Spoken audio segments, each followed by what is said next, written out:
Okay. Alright, I call this meeting to order at 10:01, and I'd like to do roll call. If I could go ahead and start on my right-hand side, please. Miss Bobby Jean. Oh, Bobby Jean Anderson. Public member. You're acting public member. Holly Cordness, industry member. Coca Sheen, public member. Long public member. Jackie Crabtree, industry member. Steve Weeks, public member. And we do have quorum this morning. So I'm here today to preside over the meeting. I'll do my best to channel Dr. Carey. But just first off, just want to give a welcome to everyone who has made it here on a Sunday morning. Thank you for being here. I know some of you have traveled to get here. Just a reminder that this board is a consumer protection board, and that everything we review and discuss is through that particular lens. So just a really quick reminder about that. And other than that, I'd like to open it up for a board member remarks, if anybody would like to say anything. I would just like to say, welcome back, Bobby. Thank you.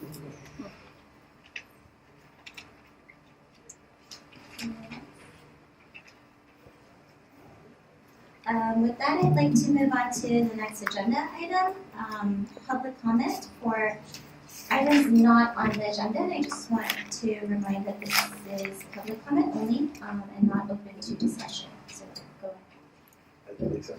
Fred Jones on behalf of the Professional Beauty Federation of California. I just wanted to report that earlier this month on May 1st, we had our 18th annual Welcome to Our World event just north of the state capitol. We had about a dozen legislators and another 120, 135, I'm going to get the final count, staffers that came.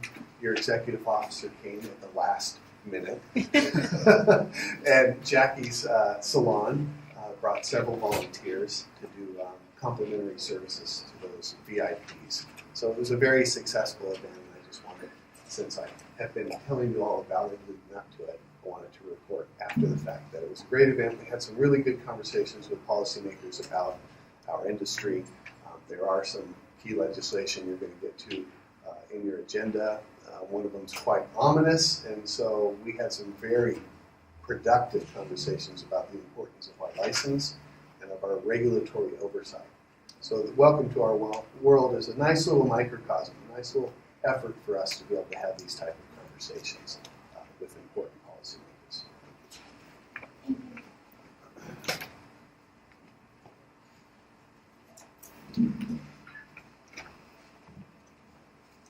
Hi there, Wendy Cochran, California Aesthetic Alliance. It's COCHRAN for the meeting notes. Recent change, so. I realize that this is a consumer perspective, but from a licensee perspective, we are getting no help from the public agencies like the Department of Industrial Relations with regards to what's going on with wage claims, retaliation claims, and many of your licensees are being forced to work out of scope and have nowhere to go.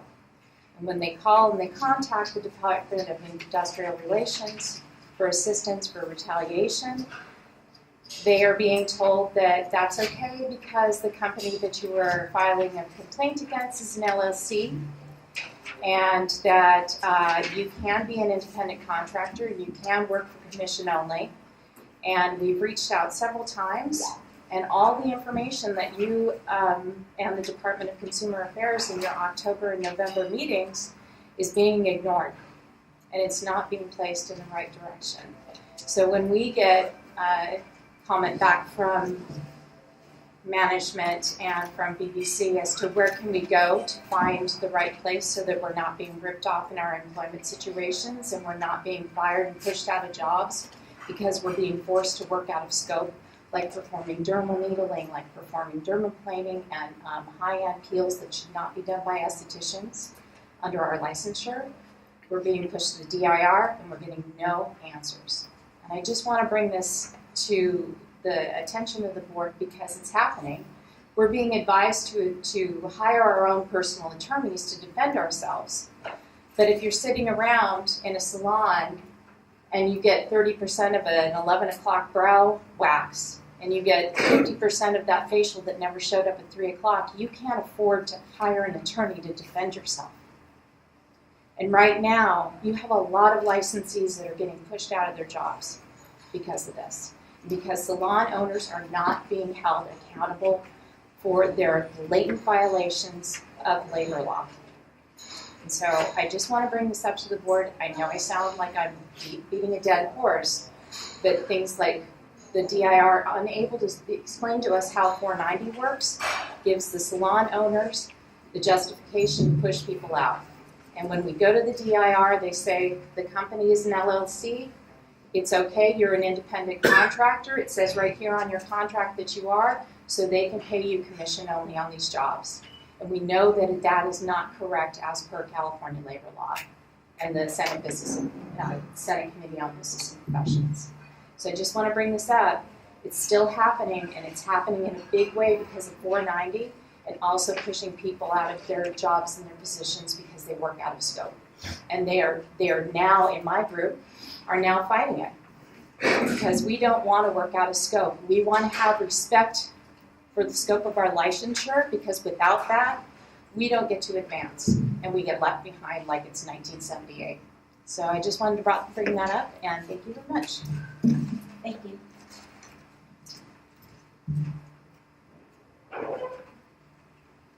Is there any other public comments? Alright, if not, I'd like to move on to the next item, which is the Executive Officer's report. So I'm going to turn that over to Christy. Okay, so in your packets under item number 5, we have our statistics. We will start with our licensing statistics if you'd like to take a look and see if we have any questions on licensing. Pretty standard. Next we have, as we continue with our licenses issued, a comparison of our last 5 years and then our current license population. And then we go on to our examination results. Can I ask a quick question? Uh-huh. On our current license population, do you know how many of these are actually practicing? Is there a rough, I know we're losing them, and people would let their license expire, maybe not even notify us, so we have to cancel. Right. We do later on, a few pages back, have questionnaires that we ask. So we do have some information about if they're practicing full-time or part-time or not working in the industry anymore. So basically about 33% of what we've collected so far are not working in the industry, but are keeping their licenses active. About what percent? 33. Christy, I have a question. Mm-hmm. On the license issued in the last 5 years, I realize that the fiscal year is not over, but we only have a few months left. Right. It seems like we're not quite on track to reach the same numbers in the last few years. Is that the sense you're getting? Definitely, and it is very possible it's because of what we've found with school selling hours and those applications are being returned. We're close to about 4,000 to 5,000 applications that have not been processed because we can't prove they went to school. 4,000 to 5,000. Yes. Yeah, I actually had a question about the licenses issued because I did notice that between the numbers from applications received and licenses actually issued, it seems like we're a bit around 50% of issuing licenses for, I think, manicuring is at 42%. Right. Of applications received we're actually issuing, so is that pretty much the reason why? Because I noticed that for establishment we're almost at 99%. And I think at our next board meeting you're going to see those shift because I will say that I've personally done some joint inspections with the Bureau. The Bureau, I think I mentioned at our last meeting, there's a new Bureau Chief for the Bureau of Private Post-Secondary. They've been working more with us in the last few weeks than they ever have in my 12 years of being here. So I've done some joint inspections. I've gone to 4 or 5 schools on a team with the Bureau and with some of our staff, and it's been very eye-opening. But then on one specific day, we went to a school that at the end of the day admitted what they were doing, and then we went to a school that we had suspicions of that we no longer have suspicions of. We think they're doing a great job. So we're going to see some shifts because we have found some that we had concerns about that are actually doing the best that they can, and we're going to help them get better. So there's a lot of issues in the schools, not just with selling hours. There's a huge issue of them just not teaching the curriculum. It's more of they're teaching just how to pass the test.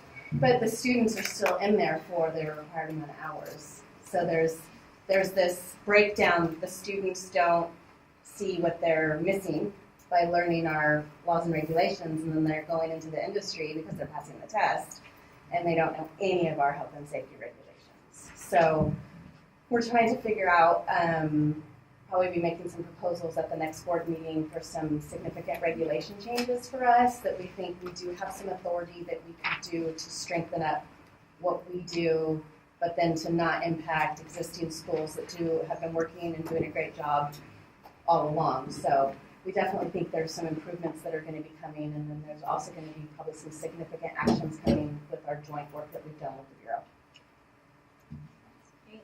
Can I just make a request that now that we're going into these schools, I'm guessing this might change some of our numbers in terms of even violations or things down the line. So it would be really nice if during this time period we figure out how to maybe measure some of the impact that this new relationship might result in. Yes, for sure. Yeah, thanks.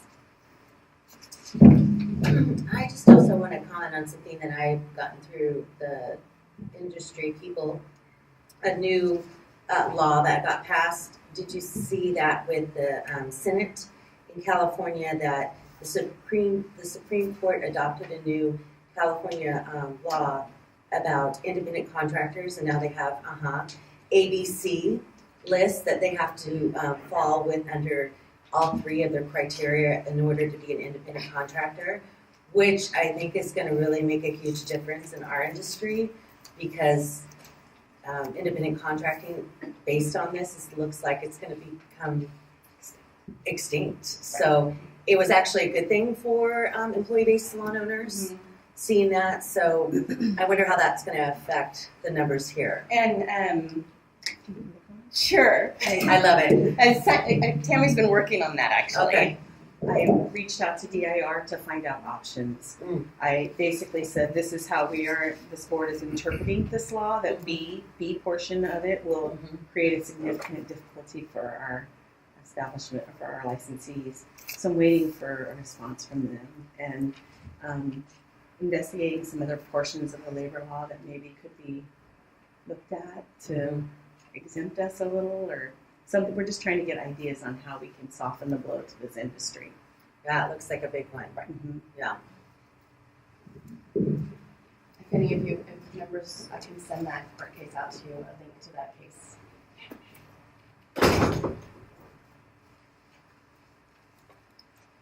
So next we have our examination stats. So if you have any questions on that, they're still looking the same. I know it's in another part of the package. Do you want to discuss the Spanish rate thing, or we'll wait until later? I'm going to say the same. We continue. Actually, if you turn the page, I do. Some of the questions were very interesting. Yes. So, again, we always are looking at these Spanish pass rates to try to figure out a pattern, so that if we had a pattern, we could try to target some outreach, and we just haven't been able to find it. We are seeing an increase in out-of-country applicants, and we are looking now at changing, or not so much changing, but improving our out-of-country application process.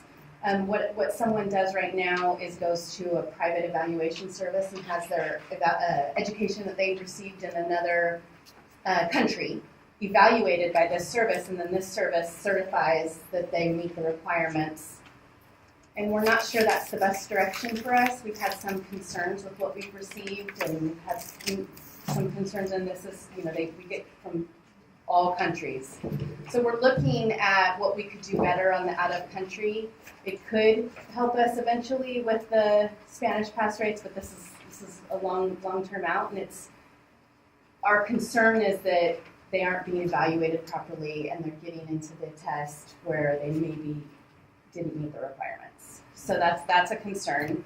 We did break down the Spanish pass rates by age groups because we thought again that we could find a pattern, and as you can see there's the big chunk in the middle,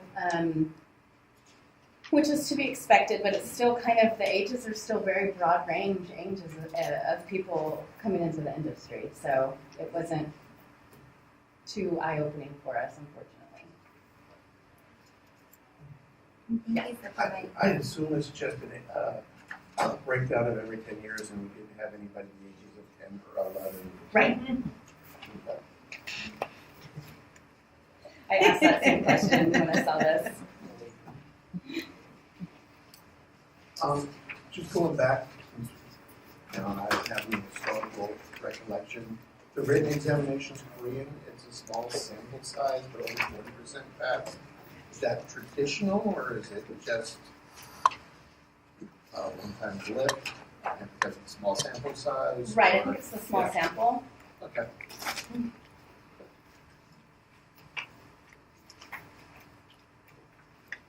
Okay, moving on to DRC is our next steps.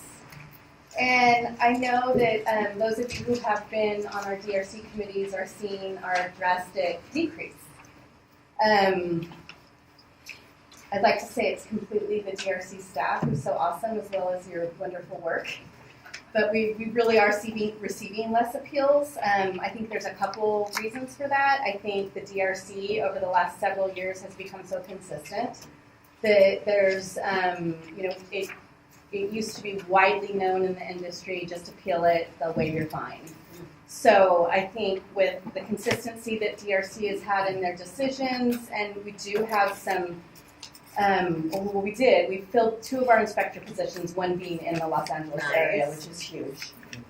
When we had that vacancy in the Los Angeles area, obviously our inspections went down so low because there's so many salons in LA.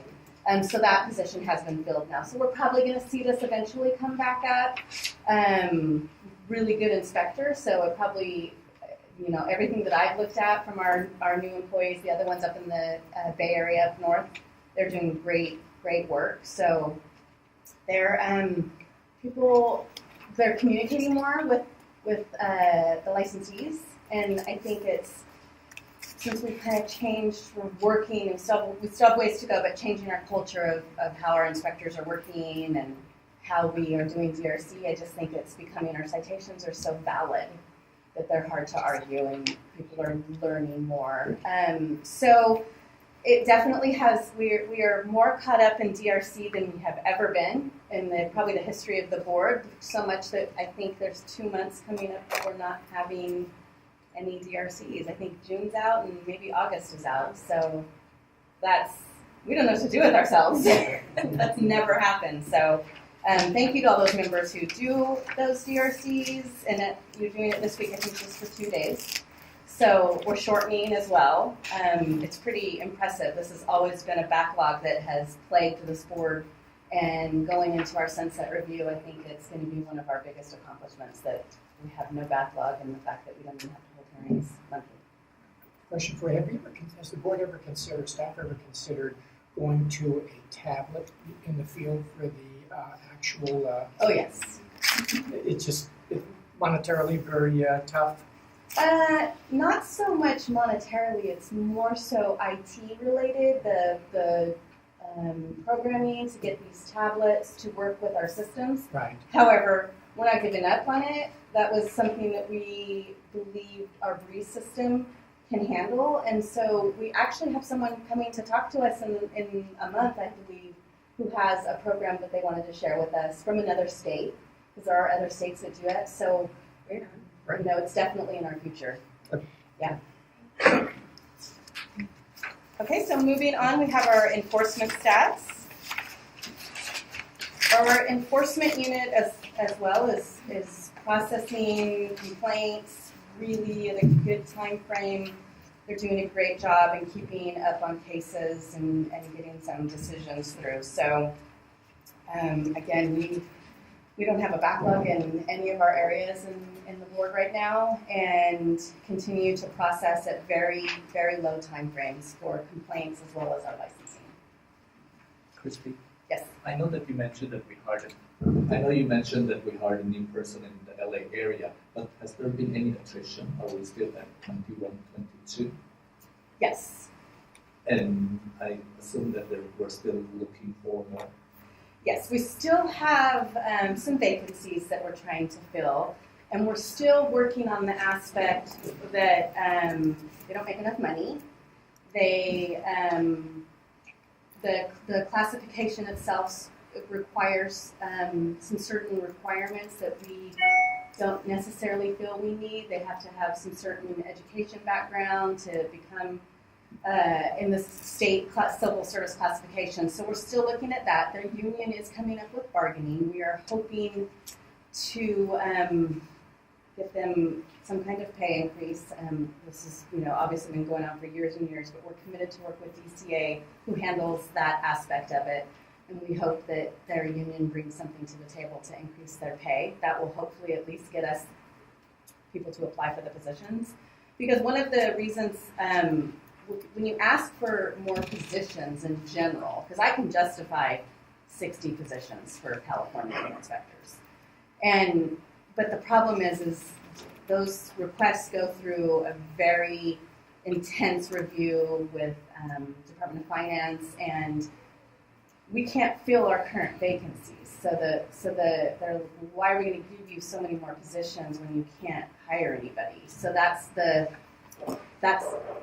unfortunately, but it's also fortunate that it helps us, and that this classification needs to be really looked at. And why can't we fill our positions? Well, we can't even pay somebody enough to live in San Francisco. So, other than the LA area, since you just hired someone, is there any other area that you're concerned about that we're short on? Oh, we still need more in LA. Oh yeah. We just hired someone who handles like the Long Beach area, and I don't know, my LA as well as you all, some of you all, but we definitely need more in the LA area because it's so condensed. Although we do have 2 great inspectors in this area that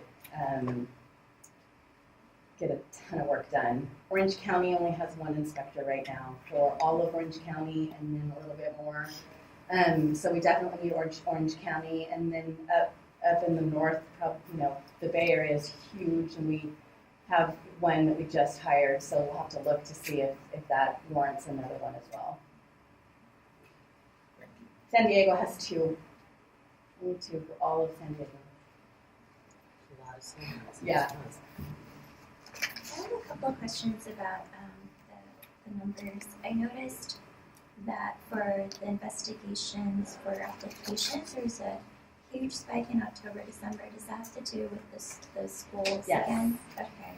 So we did open most of those cases. The way we process them is we do have to open them as cases. So we're going to be seeing a lot of openings and a lot of closings happening because of that situation. So basically every individual gets a case.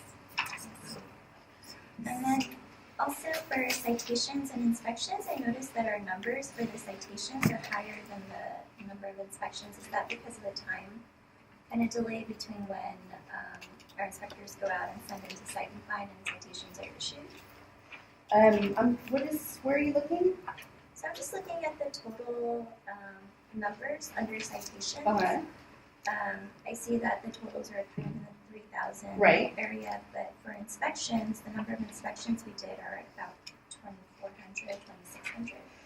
So it's because of individual citations counts everything. So one inspection could result in 5 citations. Okay, yeah, that makes sense. Thank you. On the complaints received here under non-jurisdictional, what does that entail? It's usually school related. Ah. It's usually students, and we refer them to the Bureau for Public Secondary. Sometimes they can be related to DIR, as we heard earlier. If it's something not within our jurisdiction, we refer them to the appropriate departments. Oh, awesome. So what's in here that would be under us would just obviously be health and safety of the complaints that we're looking at.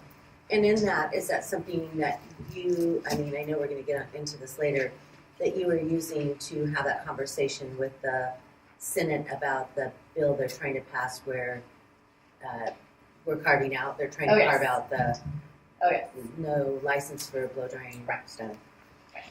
So hopefully that'll help. Okay, perfect. Okay, so next is our budget. I did meet with our budget office in the Department of Consumer Affairs to work on all the red you see. So hopefully, eventually, we'll get it appropriately lined up. But it takes a while.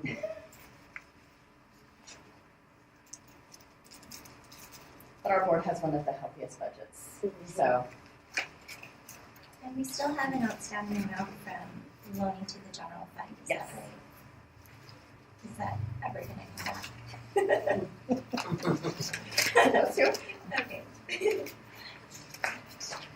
And then next is our questionnaire that we ask on renewals. So we broke this up this time for the current quarter and then the year to date. So we can see this, it kind of is the same, but we wanted to show it separately.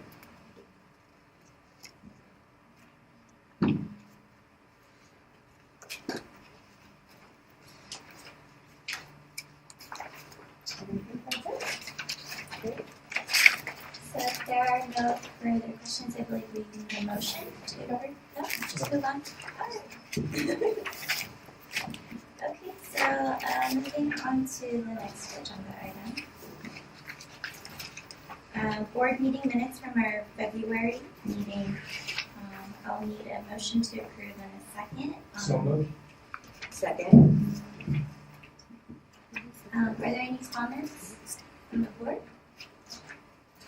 If there are no comments, then I can open it up for public comment.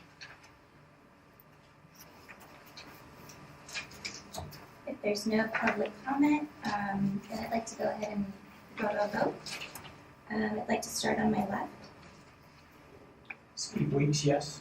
Jackie Crabtree, yes. Lisa Tom, yes. Coco Lachine, yes. Holly Clemens, yes. Andrew Bradford abstain. Bobby Anderson, yes. Great. So moving on to agenda item number 7, having to do with our executive officer's travel. Do you want to fill us in?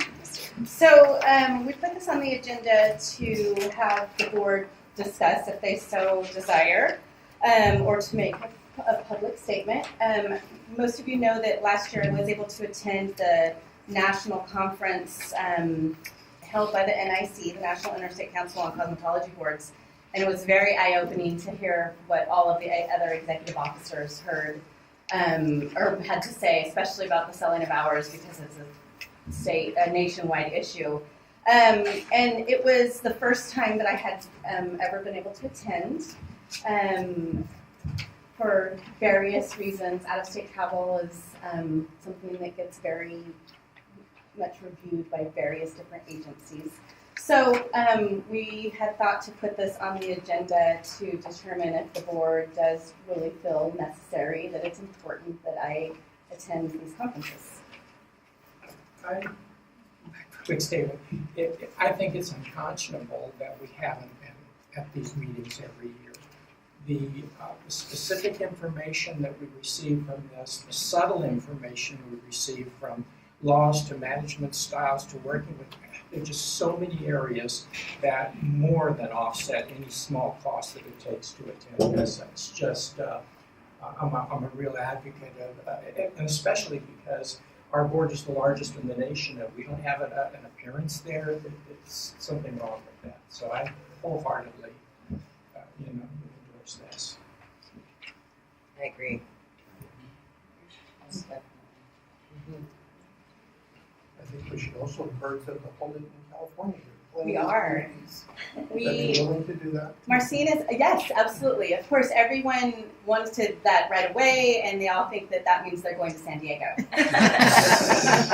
I said, probably not, but Northern California has its benefits as well. But actually, Marcine is working on a packet to put together to host the NIC, because the costs, NIC does pick up most of the costs. And they also, they're not holding these conferences at these. They definitely. We're all state employees. Everybody that goes to these conferences, so we all have restrictions. So they're looking for the best deal and the government rates, and so yeah, it is in Seattle this coming year. But last year we were in West Virginia, which was beautiful. Interesting. It's a lot of work. Marcine's, that's travel. She helps you guys with your travel, so she's going to be working with the NIC on some options for some locations to have it. Do you know what year? 2020. 2020. That's going to be a good year. Yep. So yes, hopefully it's coming to California. And do we need a motion on this at all? You can make a motion. Okay. Yeah, I will need a motion and a second to approve our executive officers' participation and travel to the NIC annual conference. So moved. Second? Any comments, further comments from the board? If not, I'd like to open it up for public comment. If there is no public comment, I'd like to move to a vote, and I'll start on my right. Bobby Anderson, yes. Andrew Drafton, yes. Paul Cornelius, yes. Coco Lachine, yes. Lisa Tong, yes. Jackie Crabtree, yes. Steve Weeks, yes. All right. Great. So, moving on to the next item, having to do with our inspector protocol for limited English speaking establishments. And I'll turn that over to Kristen. So this is our update of our inspector language access protocol. You can see in your packets that the working group for this has met. We are doing a couple things differently. We're going to be turning this over. Tammy's been handling this project since she created this packet. We do have a new, he's not that new, inspection manager who is over the inspectors. So he's going to be taking on that role of overseeing this project. So it's in your packet if you have any questions on this. But the board would need to adopt the text revisions made to the protocol and delegate any authority to the executive officer to make any non-substantial changes. The working group did make the following recommendation to the members, that we wanted to direct staff to create a sheet that is comprised of common phrases used during inspections. So we're going to be working on that with our inspectors to kind of have a little cheat sheets that they can use that are common phrases that would assist them in inspections. And these are for use by the inspector, not to be presented to the establishment upon inspection, right? It would be an interactive. It's in the it's a tool for the inspectors, but it would be like terms that they commonly use, so that if they think somebody doesn't understand them, they can refer to their little cheat sheet, kind of like a keychain with different little cards on it. Kind of what we're thinking. And to do that, it's necessary for a board motion. Well, the motion is to approve the revised protocol, which is a legislatively mandated document. So that's why we need board approval. And I'm guessing because of all of the, as we see in the complaints of people when they come to say that the inspector, they didn't know, or, right. Yeah, so clarify and clear that up. Did you have anything to add? And we think that the cards will help because not all the times do people want the interpreter on the phone. So if they're resistant to, if the inspector says, can I get an interpreter on the phone? They're like, no, it's okay. But they still think that they're not quite understanding. They can just say, oh, well, here's a card. We can refer them to a little flip card. Smart. Out of curiosity, for the phone calls, are those translators part of like DCA staff, or is it a vendor that we It's a vendor. contact? Okay. And they've definitely used it. The inspectors always write on the IRs their inspection reports when they've used the translation line.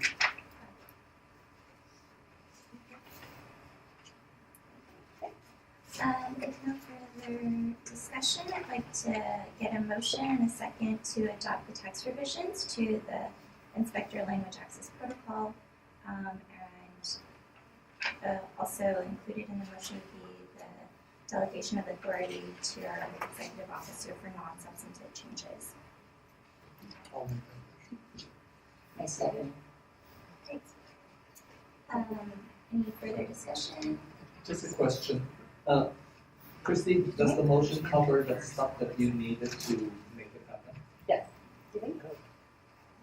Well, I think for the for that section, I don't believe you really need a motion. Okay. For that, I was just gonna ask if the reference to these sheets or cards, is that included in the protocol? Yes.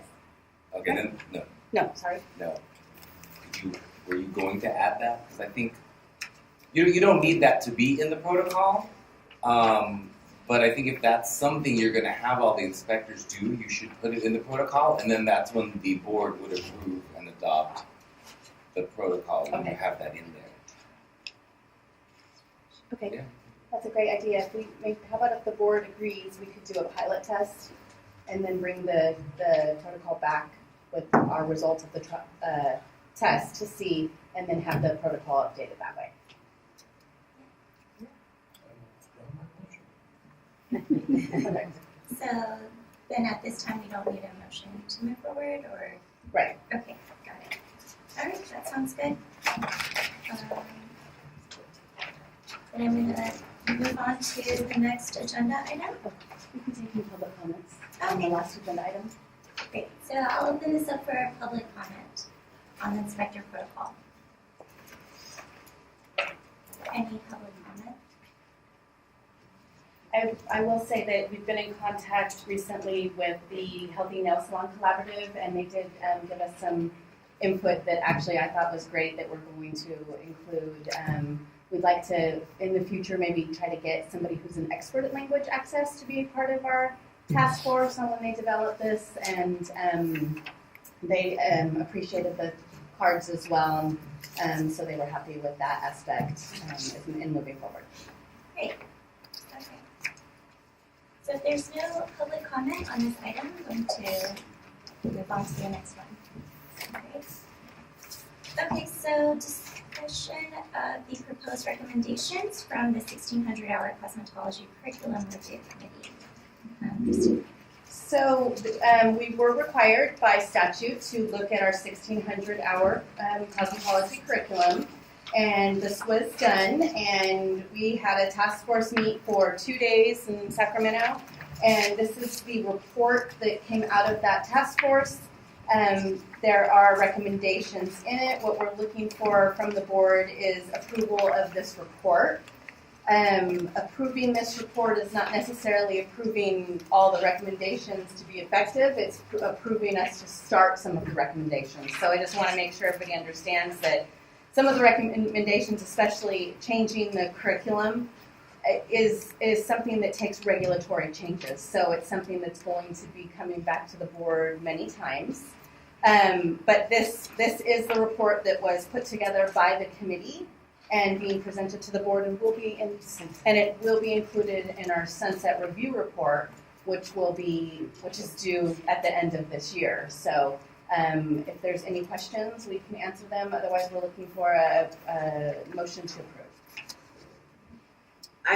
I was on this committee, and I'll say they did a really good job, really making sure that every aspect was put in, and I appreciated that with the individuals that were a part of that.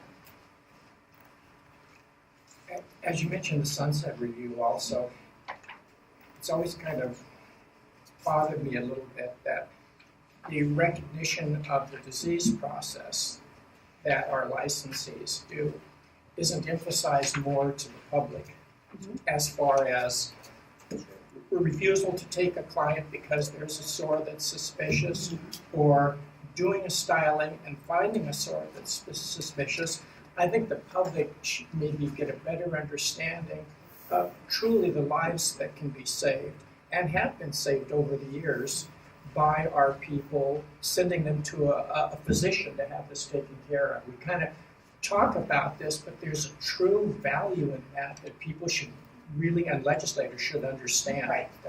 Definitely.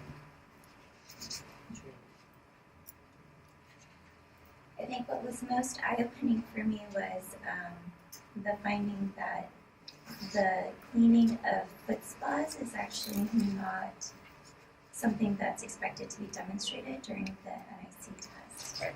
And I actually found that that might explain a lot about our citations. So really good work, and really interesting findings. So thank you for that. If there's no further discussion from the board, can I get a motion to approve the report? Motion in second.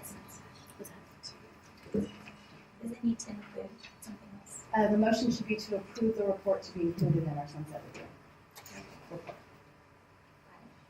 All right, so I'll open it up for, if there's no comments, public comments. Thank you. Fred Jones again on behalf of the Professional Beauty Federation of California. I just have a couple of comments, somewhat tangential, but hopefully related. And it's related to the growing concern of policymakers for the what some refer to as barriers to entry. And I'll address one of those perceived barriers when you talk about the Spanish test score, because there's a wrong perception that there are two examinations. There's really only one examination, but I'll get to that later. I do want to say that we included in this, the results of this committee, which I had the privilege of serving on, a recommendation for a hairstylist license, a new license created, which would obviously have less hours than the cosmetology. And if you look at the occupational analysis and the survey that your state board did of our industry, well over 90, not well over 90% of cosmetologists primarily just do hair. So one of the means of lowering that barrier to entry concern would be to adopt a hairstylist license, and that is included in this package. So I think that's a proactive means of your board saying, okay, we hear that concern. But as the non-industry member so appropriately brought up, Mr. Weeks, we have a bill, SB 999, that says, you know, everyone shampoos their hair every day, so let's just exempt it from licensure. And everyone's hairstyling themselves, so let's exempt that from licensure, so long as shears and chemicals aren't used. But it's that initial client consultation and the shampooing process that reveals the skin and scalp the most. So, unfortunately, our policymakers don't know what they don't know. And these procedures that are part of the curriculum and also part of the practical demonstration portion of the single licensing exam require our candidates and eventually our licensees to go through those procedures. And as a result, consumer safety implications are directly involved. I will say that there is concern that the 1,600 hour level is too high of a barrier. One of the potential solutions, well, you have two solutions. You could reduce the health and safety and other curriculum requirements if you're comfortable with that. We're not, as an association. I doubt your board is. The other option, besides the hairstylist license, is to dramatically increase externships and those opportunities to students to work sooner in salons. Right now, they have to complete 60% according to your regulations, 60% of their education before they can start working in a salon setting as an extern. We think you ought to reduce that dramatically. In fact, basically after their theory, so after about 320 hours, they ought to be able to start an externship. Right now, according to the law and your regulations, they're limited to only, I think it's 10 hours a week and up to only 10% of their overall clock hour credit for externships. We think both of those should be dramatically increased. At least 25% of their clock hour credit ought to be given for that real world salon experience. Then the single biggest concern that we have with the current externship program is, according to the state law, they are not allowed to be paid. So if we could, your board and eventually the state legislature, could embrace an expansion of externship and allowing these students to earn while they learn, then these perceptions of an arbitrarily high barrier to entry will be somewhat ameliorated. At least that's the hope. So I believe externship presents another proactive opportunity for you to respond to this very real and growing concern of barriers to entry. Thank you. Any other public comment? If not, we can move to the vote. And I would like to start on my left. Can I ask one more question? I'm sorry.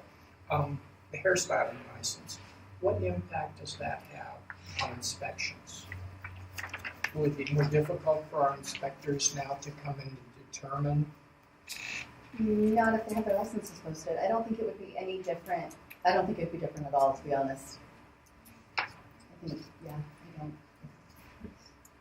Do you think it would actually reduce some of our unlicensed citations?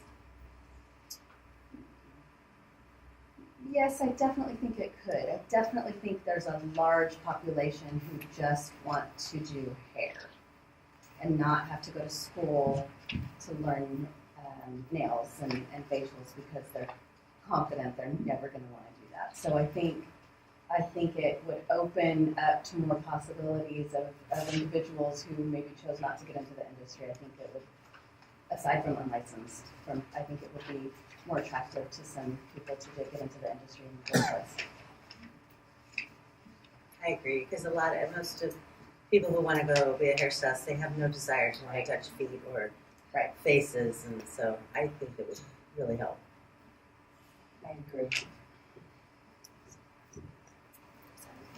So going back to the motion on the floor. Just a quick note that Tammy just brought up is that it would also be a huge benefit for reciprocity because there are a lot of states that have that already. Mm. So it would make that, that we have a lot of hairstylists that are coming to California that we can't give reciprocity to because they've only learned hair and we need them to also go to school now and learn skin and nails and they're never going to do that. Right. So. Okay, so the motion on the floor is to approve the report and to include it into the sunset review. All right, so I'm going to start on my left. Steve Weeks, yes. Jackie Crabtree, yes. Lisa Tom, yes. Kotolashin, yes. Holly Cardenas, yes. And Drafting, yes. Bobby Anderson, All right, next agenda item. So we're going to hear from Christy about our cosmetology written examination with Spanish language pass rates. There's a very thorough review in here. Would love to hear your summary of this. So we've worked on this report for a while. We gave an update to the legislature on this report as well. So now this is the final report that will be included in our sunset review report. So just to kind of highlight some of the differences is some of the data that we have included is new. Not surprising or not anything we haven't talked about. It's just a different look to the report. We also on page 5 have some input from the Department of Consumer Affairs Office of Professional Examination Resources. And when we reached out to see if they could take the examination, we we had tried to see if we could have the computer display both English and the other language to see if that would assist. Unfortunately, from the Office of Professional Examination Resources or Services, this is their response to that request. They did not feel that was a fair and objective way to do the examination. And we've also, in this report, added our new regulations that we are working on. That the NIC did create a vocabulary list, and it is posted online. So we've made that available already, but we're requiring it now in legislation, or I'm sorry, in regulations. It's going to be a requirement for schools to provide that to students. So we're hoping that kind of just strengthens the vocabulary list to make sure that schools are providing it to their students.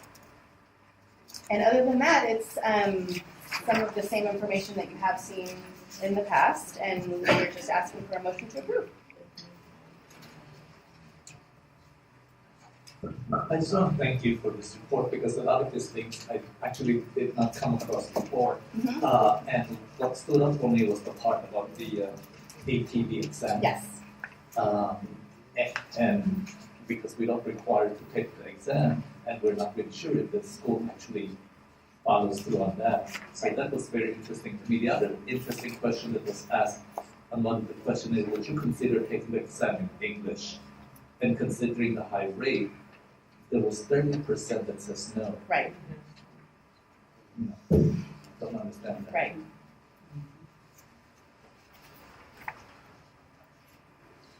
I have a couple of questions. I'm still frustrated by the Spanish written pass rate. My frustration is that these are numbers that change a person's life. Loss of a career, increase in personal debt because of student loans that they have to accept to go there. And that whole circle just kind of leads back to unlicensed activity. There's a circle there that kind of comes around. I'm just wondering if maybe we could think more out of the box on how to solve this problem. I know that the sunset review is going to be a huge deal, and I mean, this is good. I support with some suggestions in this, but do I think it'll solve the problem? Probably not. Right. It's like, I think several people have to get involved. I think OPS maybe should come to the table more and talk to us in a plain language format that we can all understand, and just delve into this problem much more specifically and get them to really help us on this. It's kind of like a three-legged stool, the proverbial three-legged stool. I think there are other parts to this. I think there's the students portion. I think there's the schools portion, and I think there's our portion. And I think we have to pull more on the schools to get them involved in this too, because some of this is going to spill over onto them. And they're facing the same problems that we are. Of students that are upset, that are burdened with financial situations. So I think we have to look at that. And I think we just have to be able to throw anything on the wall now and see what might stick. I think, for example, is the 75% pass rate something that can be dealt with at any time? Can we carry over points from between the two exams? That might be help on this. I think one thing, a couple more numbers that I don't know if we have. Is it possible to give us re-examination numbers on the written exam for Spanish speaking? What percentage pass rates? Yes. Yeah, that sort of thing. And the other thing, is it also possible to get actual test scores of the failed examinees to see by what amount they actually failed by? Is it a small, is it 5%? Is it 40%? Those numbers would be really helpful in looking into this. I know we'll get some pushback by OPS, but I think aggregate scoring at least should be talked about as a methodology and gone in that direction. And I thought it was interesting in your analysis of New Mexico, where they use the written exam and they have a good Spanish pass rate. I wonder if we can delve into that more and see what's happening in their system that apparently is a microcosm of ours, but it seems to be working there. And I think we also have to look directly. New Mexico uses their own exam. Oh, they do use yeah. their. Oh, I thought they used the same. Okay. I think we have to also directly and forcefully link this solution to board school oversight. I mean, just forcefully to board school oversight. I don't know. Someone mentioned a bilingual proctor. That may be good, but I'm thinking maybe if it's possible, we could establish a board working group just to focus on this particular problem, where we could call in members from the school community, call in state resources to help us on this, and really attack this and see if we can come up with some conclusions that might move us along even further. That's my 2 cents. I agree with the sorry, go ahead. Oh, sorry. I did find it really interesting that both Texas and New Mexico do have good pass rates, but neither of them use the NIC version. So I'm wondering what the differences are.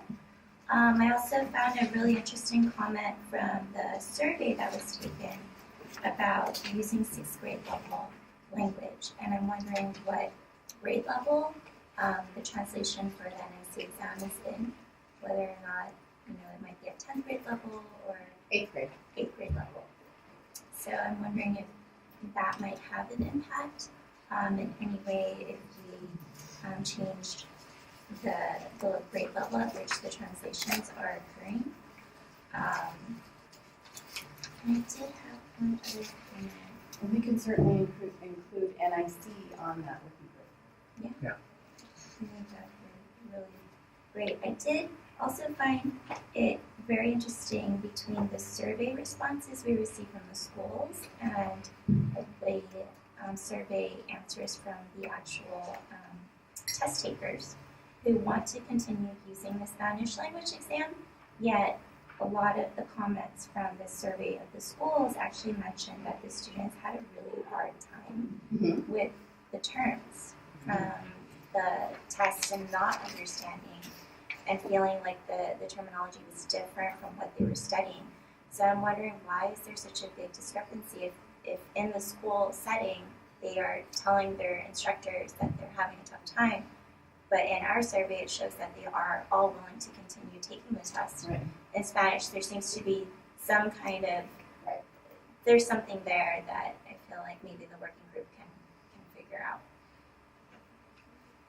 Have we taken an independent look at the translation, or are we only going by what the NIC is saying? And the only reason I'm asking that is, like, for example, I've been working on this campaign that's going on for stuff, and I developed a script in English, and I sent it out to somebody to translate in Spanish, and it came back to me, and then I gave it to someone who speaks Spanish, and they rewrote it because what came back to me was accurate, but not what I was intending to say.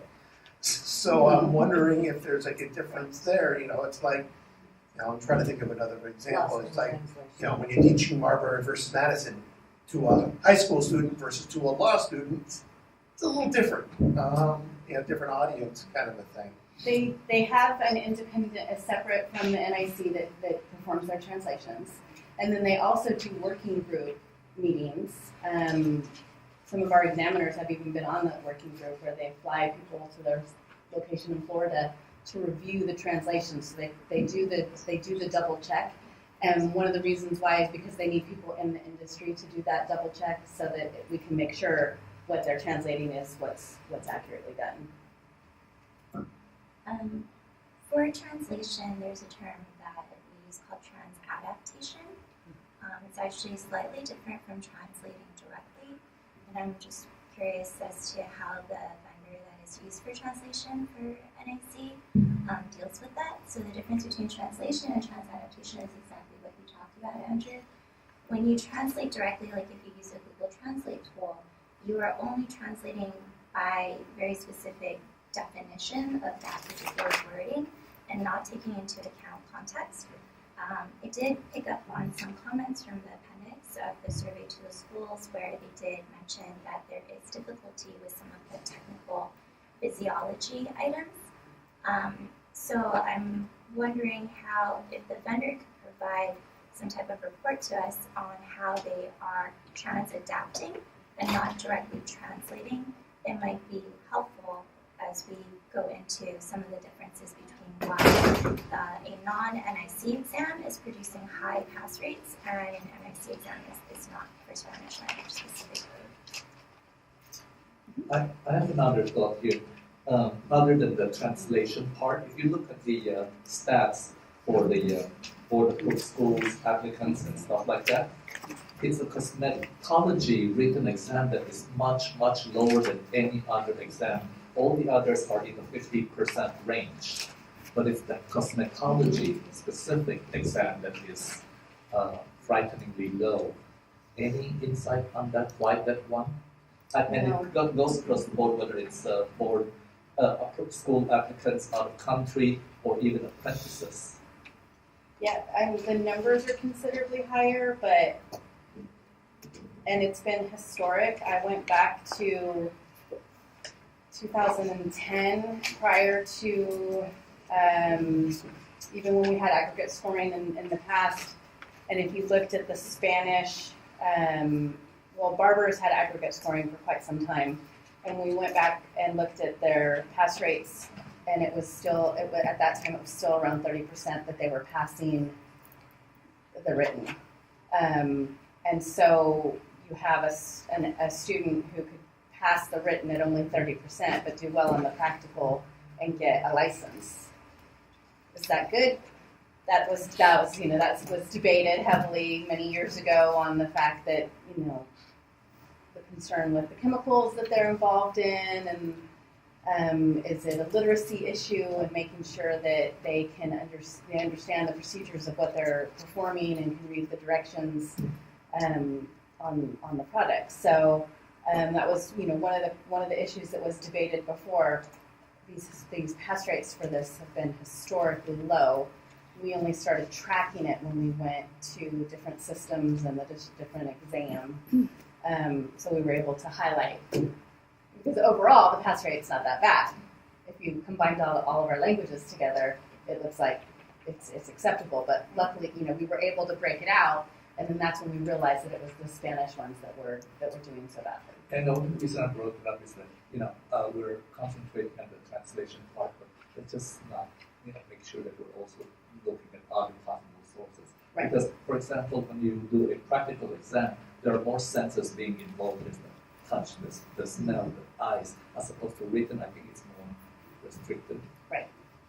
Thank you. I think combining what you just talked about, Kubu and Steve calling out, looking at the problem areas of the test, perhaps we can maybe find a pattern between what is in the cosmetology exam that is separate from the barbering and other exams that maybe is more problematic where people are scoring lower. Right. And really narrow down the problem areas. I'm not positive we can get that data, but we'll certainly check. And this is probably next to impossible or just too time consuming for staff hours. But as Steve was saying earlier, just because this is like very specific area that seems to be a problem for us, is that which part of the exam are they failing? Right. Not just whether they fail by 5% or 40%, as Steve said earlier, but is it the technical part? Right. Is it the physiology part or the chemical terms part? That might. I know the test is graded that way. We don't maintain that data in our systems, but I do believe our computer vendor does. So that's what I'm hoping between NIC and our computer vendor. I think there's a way to get it. I hope so, because I do think that's not something we look at.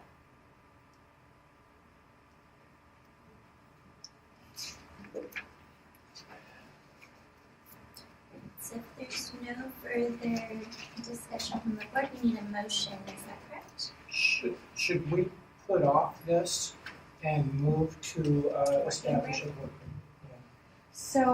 Or that could be, you could approve, the motion could be to approve the report with the addition that we are going to set up a work group that will include school representatives and NIC representatives to discuss further looking at options for Spanish pass rates. And then the report would be good, but it allows us to continue with the project. Do we have a time frame here for? Well, the report's going to go in sunset review, which will come back to you in August. So August, you're going to see our first draft, and the report's due in November of this year, which we probably won't get through this task force by then. So, but I think it's still, I think the report is still good to be included in sunset, with the caveat that we have this plan to do even more. And then I think we could certainly put a timeline on that in our motion, that it be completed by 2045. I'm just kidding. 20. Let's see, what are we in? The end of 2019. You think it'd take that long to Yes. put it together? This year's out because of sunset. I will tell you that this work was done by Tammy. And would you like to tell him? I'm going to be retiring. Is that what you mean? I am going to be retiring. My last working day is December 21st. I officially retire March 13th of next year. So I am trying fiercely to wrap up a lot of these long-term projects that we've had going on. So, but I'm sure she's very concerned that we just added another project. But I definitely think we could start working on it. We could probably, I don't think it will take one task force meeting. I think there'll be a few. I think there should be a few. And so I think that by the end of 2019, it should be finalized. We should have some strong recommendations from that task force, or even implemented. So the motion that we want will be to approve the review or the report on the Spanish written examinations for inclusion in the sunset review, as well as the formation of a working group to focus on Spanish written examinations to include school representatives, NIC representatives, as well as language access experts. And should I also tack on delegation of the appointment of that working group to our That would be wonderful. Okay. With the time frame for the working group to complete their findings by end of 2019. It's a very long motion, but I think I captured everything. I think you did. Okay, great. I'll move that. I'll second. Thank you. If there's no further discussion from the board, I will open up for public comment. Hattie Glover, Citrus Community College. I'd like to comment on the financial burden that Steve mentioned. Community college and other public institutions that have cosmetology, barbering, esthetician, and nails, such as ROPs, adult eds, and of course community colleges, offer low cost and financial aid, some of which the student does not have to pay back. Government, the BOG grants, and several other opportunities, work, study for them. So there are other options besides a private school that cost a lot of money. When I listen to comments about the education, the cost, the committees, it comes to me hearing it as the private schools, where the public and part of the industry, the education, is kind of sit over to the side. We'd like to be included on any committees. I can't speak for every public school, but I'm pretty sure that we all want to be considered for the committees, receive information on how to get on these committees and not be left out. And the Spanish rates are lower, but have we looked at which exact questions are they missing? I know that when I give a test on a Scantron or on the computer, it will tell me the percentage of the students that miss question 10. So can we get a feedback on the exact questions? What I find from my students that come back, they're saying it's the wording. And sometimes all you have to, a student needs to see is a not. And they get confused. So if we look at the wording of some of the questions, then maybe we could, as a group, as an industry, as educators, work with NIC to try to fix that problem and give the students more opportunities. Thank you. Hello again, Fred Jones, Professional Beauty Federation of California. I just want to associate my comments with everything that Mr. Weeks said at the beginning of this discussion. I think all of the issues he pointed to, and the rest of you as well, are spot on, but I just want to focus on one at this point. And I mentioned in my prior comments that our single biggest concern right now, it used to be unlicensed activity, but right now in the policy setting arena is de-licensing and deregulating us. So everything I'm dealing with, I put through that perceptual screen. And it is a serious threat to our industry, and it has legs in Sacramento. SB 999 passed the Senate Business and Professions Committee. 3 Democrats and every Republican voted for it, including the chairman. That is the primary committee that will be conducting your sunset review next year. So there was a pretty clear signal they're not happy. And it's disappointing because I honestly, candidly believe that your board is one of the best run boards in the Department of Consumer Affairs. So the idea that this board could be at all in jeopardy through a sunset review next year is pathetic, in my not so humble opinion. But one of the perceptions, as I mentioned earlier, is that there are 2 licensing exams. Now, I understand why we moved to computer-based testing. There was a lot of resistance when we moved to the computer-based testing on the written exam. I'm giving you a brief history lesson. Because a lot of our students at the time didn't use computers. There was a lot of concerns about that. In retrospect, it was a great move because not only did it help streamline the process, it also assisted greatly in being able to retest students who failed. And it led eventually to the ability to split the 2 portions of the exam so that if you get a passing score in one but you fail in the other, you can just retake the other. You used to have to take both because it was all one long, all-day examination. You moved to a model instead of having a live person. There was a lot of things that we did to expedite, improve the testing process. As a result, though, one of the unintended consequences is to create this impression that you are giving 2 licensing exams. And that is what the de-licensing folks are using against us now. Well, you are a regulatory body, not a policy setting body. The policy is what matters because that's what's laid out in code that you have to follow. And the policymakers decades ago acknowledged that this industry is a hands-on, primarily right-brain artistic industry.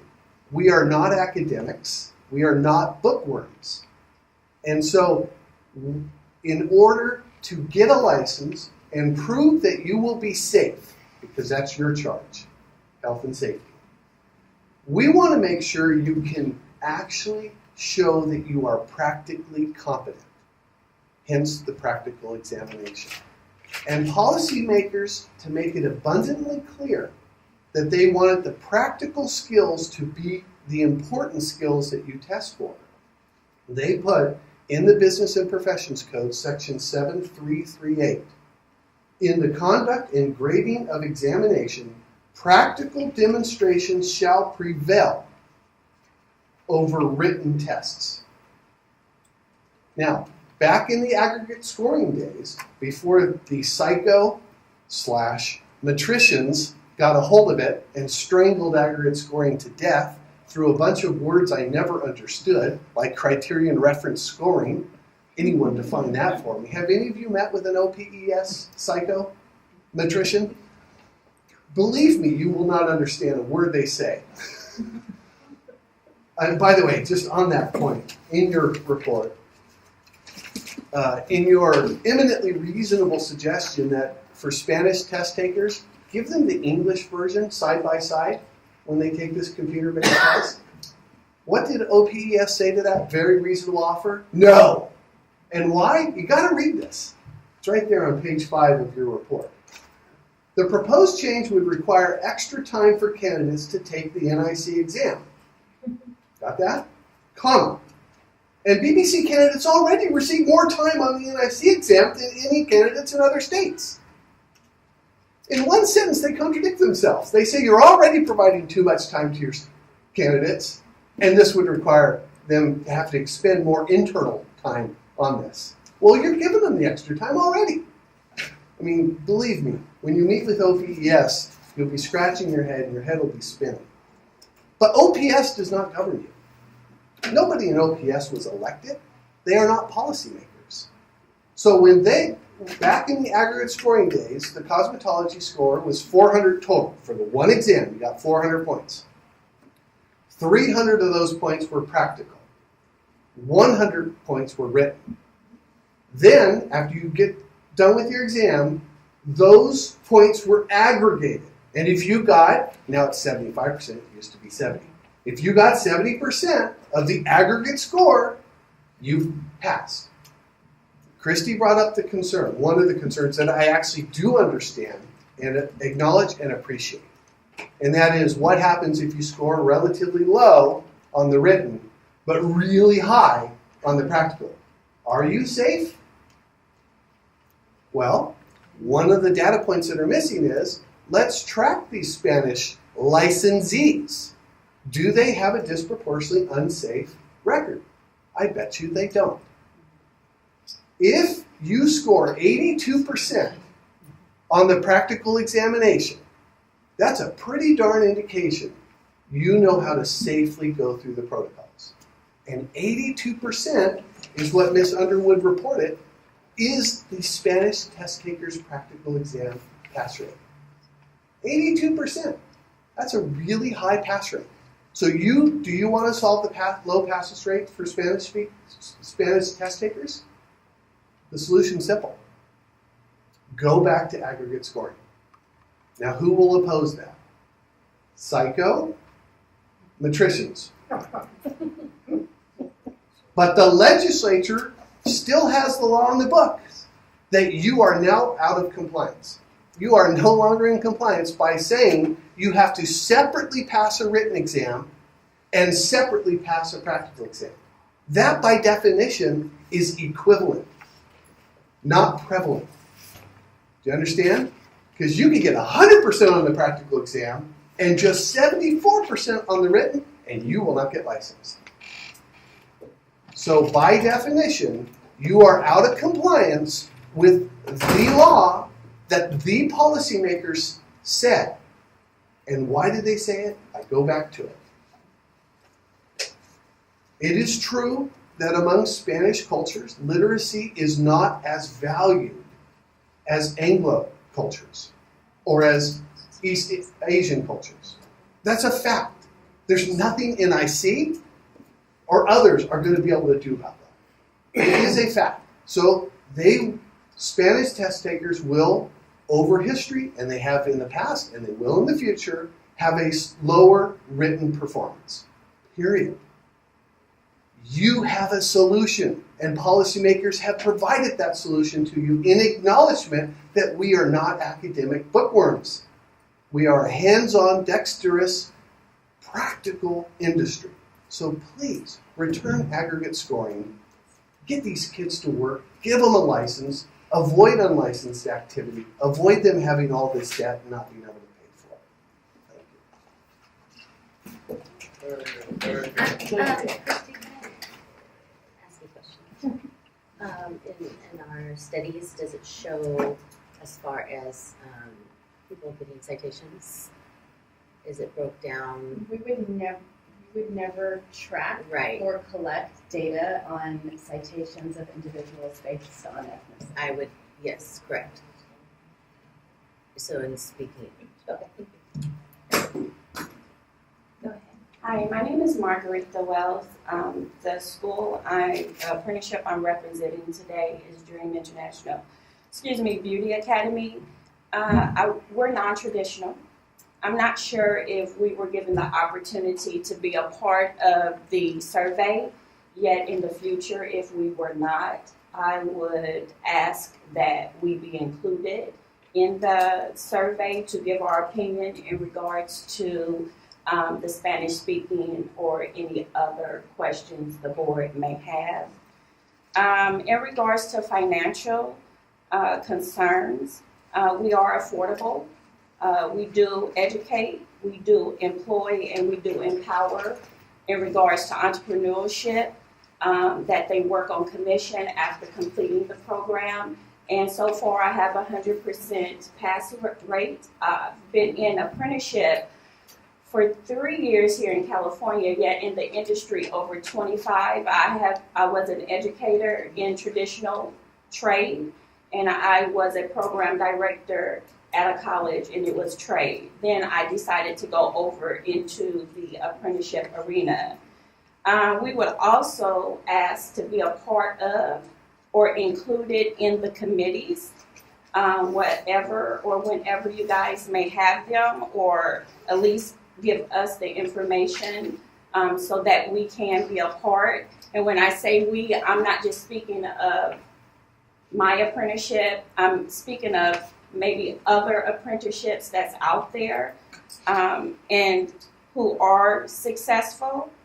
And I apologize in regards to the hairstyling. I didn't get to mention or stand just to ask that the apprentice license also be offered to, the hairstyling license apprenticeship is involved in that decision as well, because we are moving forward and making change just the same as traditional programs. Thank you.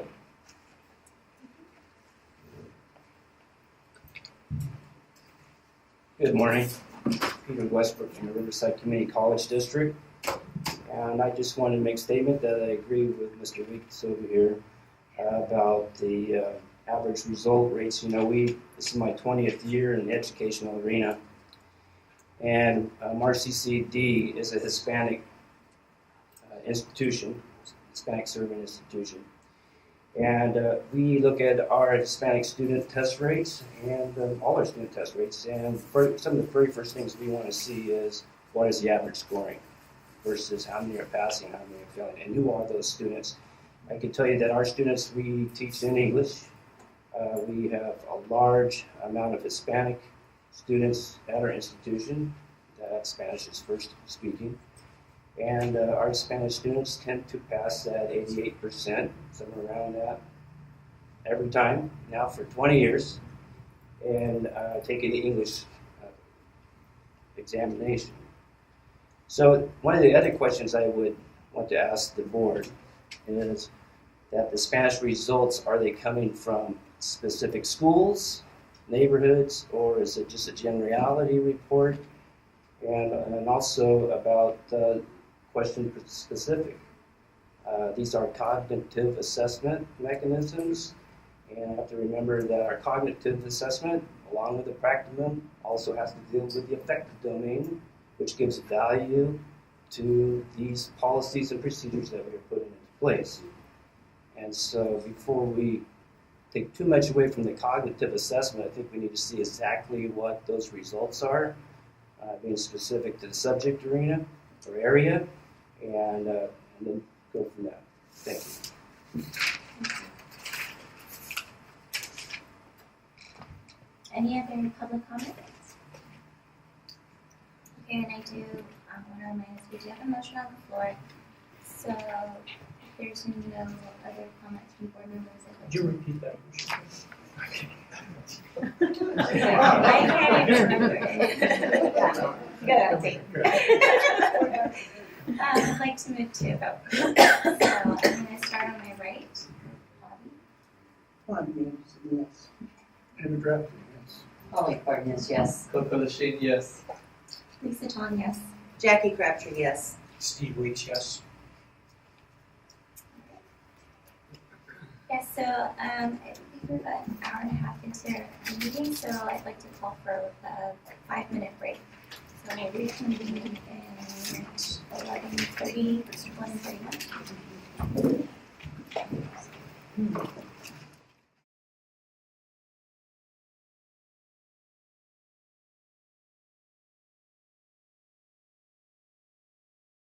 Comes down to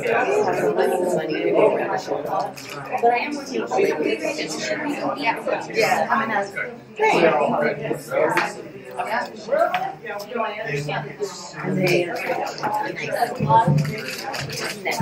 Right, same section, but next motion. All right, we're going to be reconvening now, and I did have a request to speak up, so I'm gonna try my best to be a little bit louder, and I'm gonna request that all board members do the same, so that our audience can hear us. All right, so picking up where we left off on agenda item number 11, our health and safety training course, there are some proposed revisions, and if Christy, you'd like to give us an overview. Okay. Go ahead. So you received a large box in your packets. So this is our health and safety training course, which you have seen the textbook before, but there were some changes in a lot of the photographs in the book that you received. Like, for example, we added neck strips to the capes. So the textbook you have seen, but we've added a lot of additional cleanup in the photographs. What you haven't seen is the instructor guide. So the instructor guide is new and has an introduction section to the instructor guide. And then also the student exam book is new as well. And so we would need the board to approve that. That's the first part of this agenda item, and then I'll wait for the discussion on this before going into the second part. Are we able to make any changes at this point, or are we just making a motion to put this into testing and then we can add revisions as we go along? So we're on a tight time schedule for pilot testing. You will get to, if you decide to hold off on your revision changes, you will get a good look at the book after I include all the edits from pilot testing at your January 2019 board meeting. So it's totally up to you guys. I do have to mail out the materials by May 30th. That includes editing and printing and all of that. So I'm a little on the tight side here, but.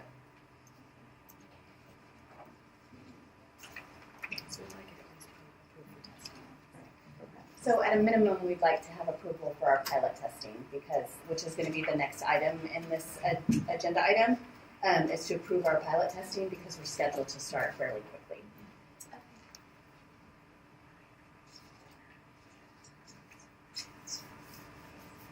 If you have edits, though, we would listen to them. All right. I did have something I felt like was a more substantive thing I wanted to call out. On page 157 of the main curriculum, this has to do with, I think this is a new section, right, regarding the sexual abuse awareness campaign. I read through it, tell me if I missed something, but I did want to maybe add something that makes it clear for the licensees or the students learning from this about their personal liability, because this is kind of an awareness thing, and I don't want people to read this feeling like it is incumbent on them, or to have a better understanding of what the liability of hearing from their customers and not reporting or reporting, like what does that actually mean, because I think that's a huge barrier for people to actually report what they see and hear. So that's the only sensitive one that I have. I would move I would move that the board enter into a pilot testing instructor training program as required by section 7389 of the California Business Profession Code, and that all technical decisions regarding the pilot testing process, procedures, and implementations may be made by the board executive officer, including the selection of the schools and instructors used for the pilot testing. Great. You get a second? I'll second. All right, public comment? So Fred Jones, PBFC, the independent contractor section obviously is going, I would strongly encourage you to look at the California Supreme Court decision that makes it much simpler. It also is devastating to booth renters. Because bottom line, Supreme Court gave 3 clear tests, and one of them is you're only an independent contractor if you're doing things that are really beyond the primary scope of the business venture itself. Well, everyone's doing beauty and barbering services in a salon. So unless a landlord can say, I'm just a realtor, I'm just a landlord, that's going to be an awful stretch, big stretch. So the old agency law stuff that you have here, it's hard enough to understand as an attorney. The California Supreme Court has made it much clearer. And by the way, for any of you watching this later, bottom line is booth renting is illegal in California. It is. I mean, de facto by this latest Supreme Court decision. I think you need to clarify that point. Yeah. Drop it off like that. What are you talking about? Do you want if I just add a little bit Sure, more? can you provide Station rentals or? So just 3 weeks ago, give or take, maybe 4 weeks ago, the California Supreme Court had a decision on independent contractors. It was not specific to our industry, and let's stress that, but it was broad enough to deal with booth rental, because booth rental is basically an independent contractor relationship. And the Supreme Court basically said we're not going to go with just this right to control and these multiple criteria and factors. We're going to go with 3 very simple rules. One of those rules is you cannot be considered independent if the service you're rendering for your contracted person is an integral part of the business. Or let me say it another way. You cannot be just a landlord renting booth space if your entire business model is based on giving beauty and barbering services in that business. Does that help clarify? Oh, yes. Okay. Do you have case number that you can cite? Okay. See me, I can give you a case. Well, I'm Don Chedwan, former salon owner. I went from commission to booth rentals. The IRS auctioned me 3 years in a row. You cannot tell them what time to come in. You cannot answer a phone for them. You cannot purchase them towels. You have to have a key. So for 3 years, they gave me 3 years. For 3 years, I had to pay taxes up. I finally told them, y'all can have this salon because you cannot rent stations. I can't give it away with the IRS. You just can't do it. Thank you.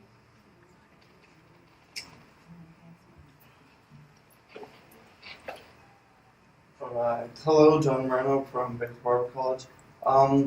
We have already started with going over some of the information in the packets that you see in front of you that we have printed out at the college. We thought it was already mandatory. So I really hope, and I have a question, I really hope that when you do say, hey, you have to teach this at schools and make it mandatory, that you are selling this. One, it's good at revenue. And 2, I really can't stand printing out these and then them losing the books. As you all see, the packets are very large. It's difficult enough. with more than 10 students, that's a real pain right now. We have them sharing several booklets. But I just wanted to, will that be available? Will you make these and sell them? Or will the schools be having to print them out? Or is that still up in the air? Yes, please. We can't charge for the publication, so right now the order form that is on our website is just for the printing costs, and the textbooks cost $68 to print.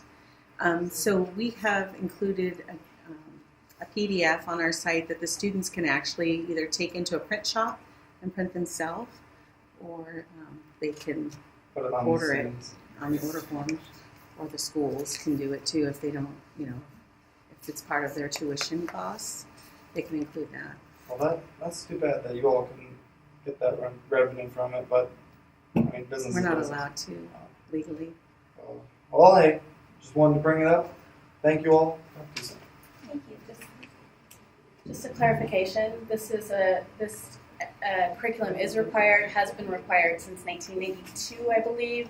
It was recently produced by UC Berkeley, and you had to go directly to them to get it. We've just updated it, and these are just changes. Peter Westbrook, RCCD, or Riverside Community College District. And we support the motion so you can get this done before you're out of here. Right? Please. Happy retirement, right?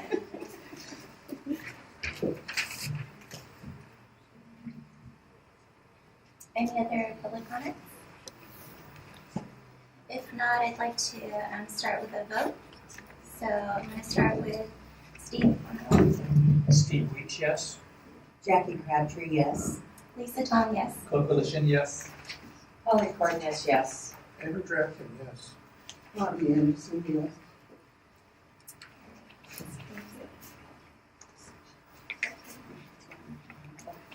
So we're going to move on to agenda item number 12, our legislative update, which Christy, our executive officer, will provide.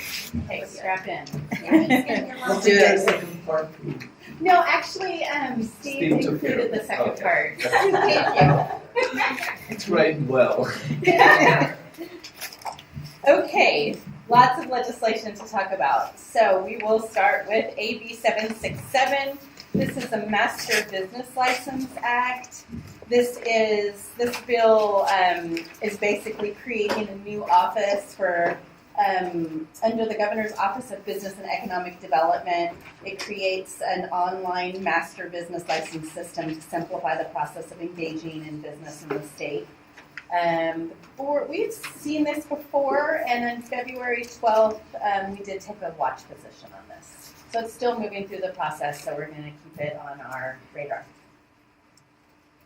This is a bill to allow people with multiple businesses to just get one license. Nice. Well, they have their licenses, but they would go through this office to issue it. Right. What has changed about this since the last time you saw it? It was made a little easier for us in that the director will look at the budget and determine, and the office will look at it and determine if we're a good candidate to participate in this master license, and if we have the funds available that it will cost. So.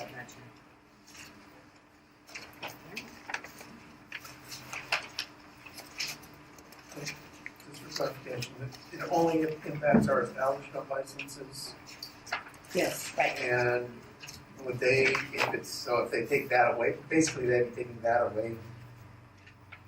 It's more of a centralized location, so they refer something to us saying, is it okay to give this person a license, and then we say, no, red flags. Right. It's a one-stop shop for someone to come into California and work with that office, but it would still have to go through our office for renewals or issuance.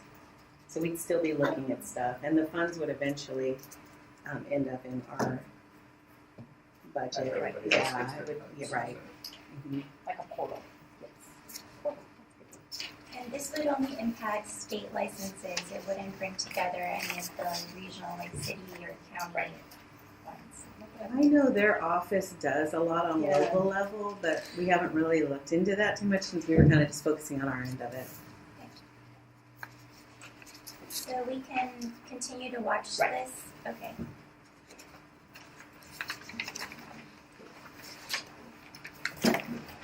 The next bill is 2138. I'm sorry, 34. I'm just skip ahead there too. 2134 is the cosmetology students and for externs. This bill would, right now, only cosmetology students can be externs. So this bill would extend that to barbers as well. And we didn't take a position before. Right. Should we discuss for a position today? Yes. Okay. Does staff have any recommended position? We think it's a great idea. I think it's a good idea. I mean, the cosmetologists are doing it. Why not open up to barbers?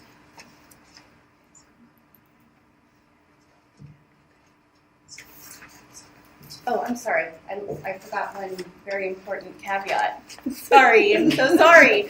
Who cares about community college? Is this actually for the first time allows community colleges to participate in the extern program? And it was one of our esteemed audience members is definitely a flagship carrier of this bill. So that's a huge deal. I then definitely move to take a position of support. Yep.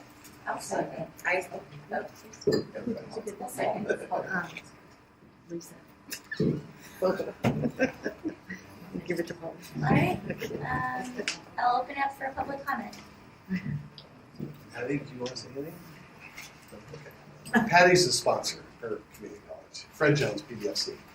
I would love to have your board, if not now, consider the comments I made previously about externship being one of the tools to let some of this delicensing pressure get released. First of all, my association's in support of the bill, but we're also encouraging policymakers to dramatically increase externship. By the way, we think it should go across all the license categories, but we want students. It's got to be students that have to be bona fide enrolled, heading toward licensure. We ought to get them into salon sooner, so we ought to reduce the current requirement that they have to have 60% of their schooling done before they can qualify. We ought to increase the amount of clock hour credit that they could get. We ought to blow open the current limit in law that says you can only work in a salon 10 hours a week. Regardless of how much clock hour credit you decide, policymakers decide, and by the way, and also allow them to get paid. So if a student says, well, I've already reached my maximum clock hour credit with an externship, but since I'm getting paid, I'm going to continue working extra hours. I think that's fine. It beats the alternative, which is SB 999, which we're about to get to, which says anyone off the street can now come in and start doing hairstyling and shampooing. And they never needed a license whatsoever. They don't need to be students heading toward licensure. Heck, you can create salons that do nothing but shampooing and hairstyling. And they won't need establishment licenses if SB 999 takes hold. So that's why my association thinks, and I would encourage this board to consider, actually encouraging any legislation dealing with the externship to dramatically expand externship opportunities. Thank you. Before we take a vote on my position, I have a question. If that's possible. Sure. Or I will finish Sure. one Maybe comment. wait Sorry. with public comments first. Sorry. Wendy Cochran, California Aesthetic Alliance. If you'll read this bill, you'll notice that estheticians are not included. So long-term goals that you have all been discussing are that you're going to get the health and safety standards across all the disciplines relatively equal, so that nail techs are not taking less time in health and safety than the cosmos are, or the estheticians, or the electrologists, and things like that. In this bill, estheticians are not being included. And so if you're going to move forward with expanding externship for hands-on trade, then we should be included in this language of this bill. Right? Because for you to go forward with just doing that, then we're going to have to go back to the legislature down the road and ask for the correction to add us to the scope of that bill. Can I respond? It's public comment. Okay. I was informed that it is actually included in the language. The estheticians are? Right. It's a branch of cosmetology. So that's cosmetology. So because it's a branch of cosmetology, we have our externs for manicuring and I have externs that are estheticians that come to my salon. Right, and right now, we are allowed to have externships, but there's nothing that's being legal. We know that estheticians are out there getting their hours from schools, providing externship, and we know that that's not legal as per. If we're not going for our cosmetology license, we're going for our aesthetics license. It doesn't stand on its own. So you could only perform the extern services legally right now if you're going for your cosmetology license, but you can't if you're an esthetician. Is that correct? I think that you can maybe speak with staff after this to get clarification on that, but our understanding is that it is. Okay.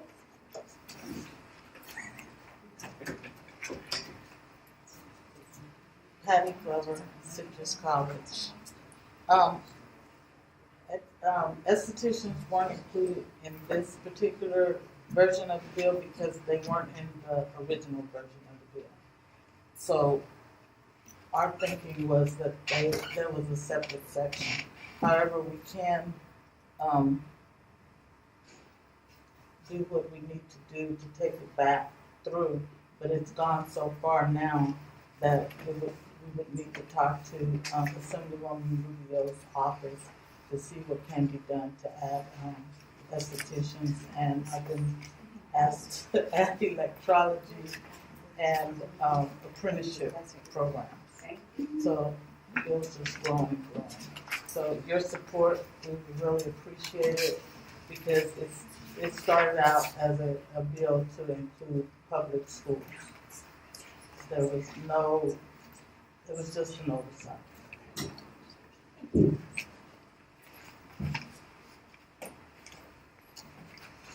Peter Westbrook, RCCD, and we support this bill. Thank you. Margarita Wells for apprenticeship, and I agree with Mrs. Glover. Thank you. Any other public comment? Could I actually make a recommendation on amending the motion that we vote to support with the suggestion of changing the language to include all licenses within Board of Barbering and Cosmetology, just to make it simple and hearing from public comment that might be something that's supported. Is it complicated?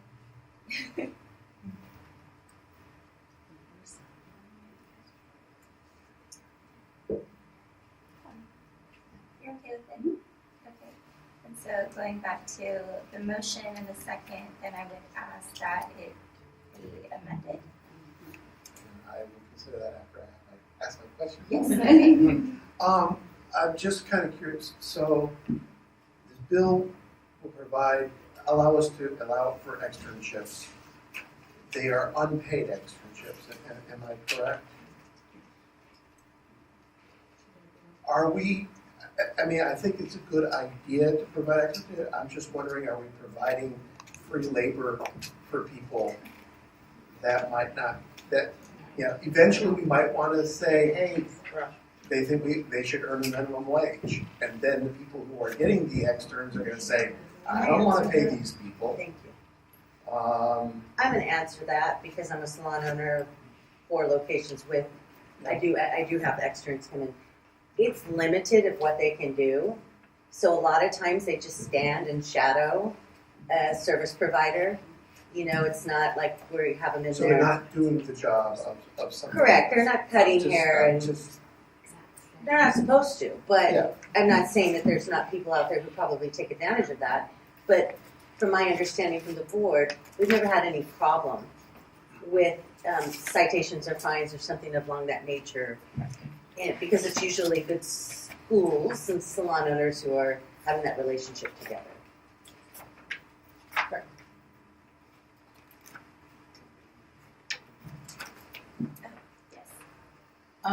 It is an unpaid externship.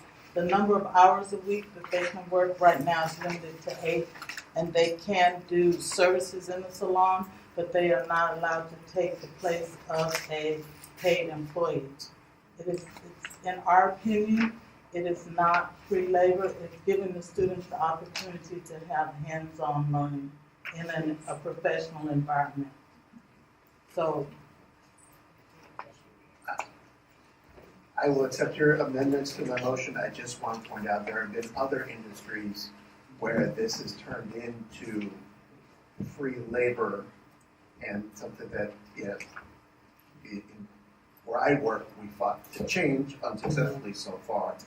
And so I think I'm just worried about the slippery slope that. I understand what you're saying too, and I would think as an owner too, that people will take advantage of that. There's definitely people out there who are going to do that. But I also feel like on a business side, an owner, that's going to be a really expensive thing to be paying people to extern, and they may decide not to even do it because of the cost. And that was one of the arguments people made against another issue. So Yeah. that's I don't know. I mean, but that's just 5 cents, whatever. Yeah. Peter Westbrook, RCCD. From the community college perspective, we have to kind of look at paying externships because of different funding mechanisms that we have in the college system. We have Pell grants, federal grants, state grants, etc. So we have to kind of look at that. And a lot of those mechanisms will not allow you to pay students while they're in school. Hi, Caroline Barboza, Barboza Barber Academy, and I support the externship. Thank you. 1:30. Fred Jones. I just want to clarify. I'm not suggesting they have to be paid. Our position is we want to give the option to a salon owner if they want to pay. But I do think we should include that it is an option. In other words, they're not employees per se. They are receiving clock hour credit, which they're paying money for. So this is a benefit to them, as others have testified to. So our request is give the option for payment or not pay. That's the status quo.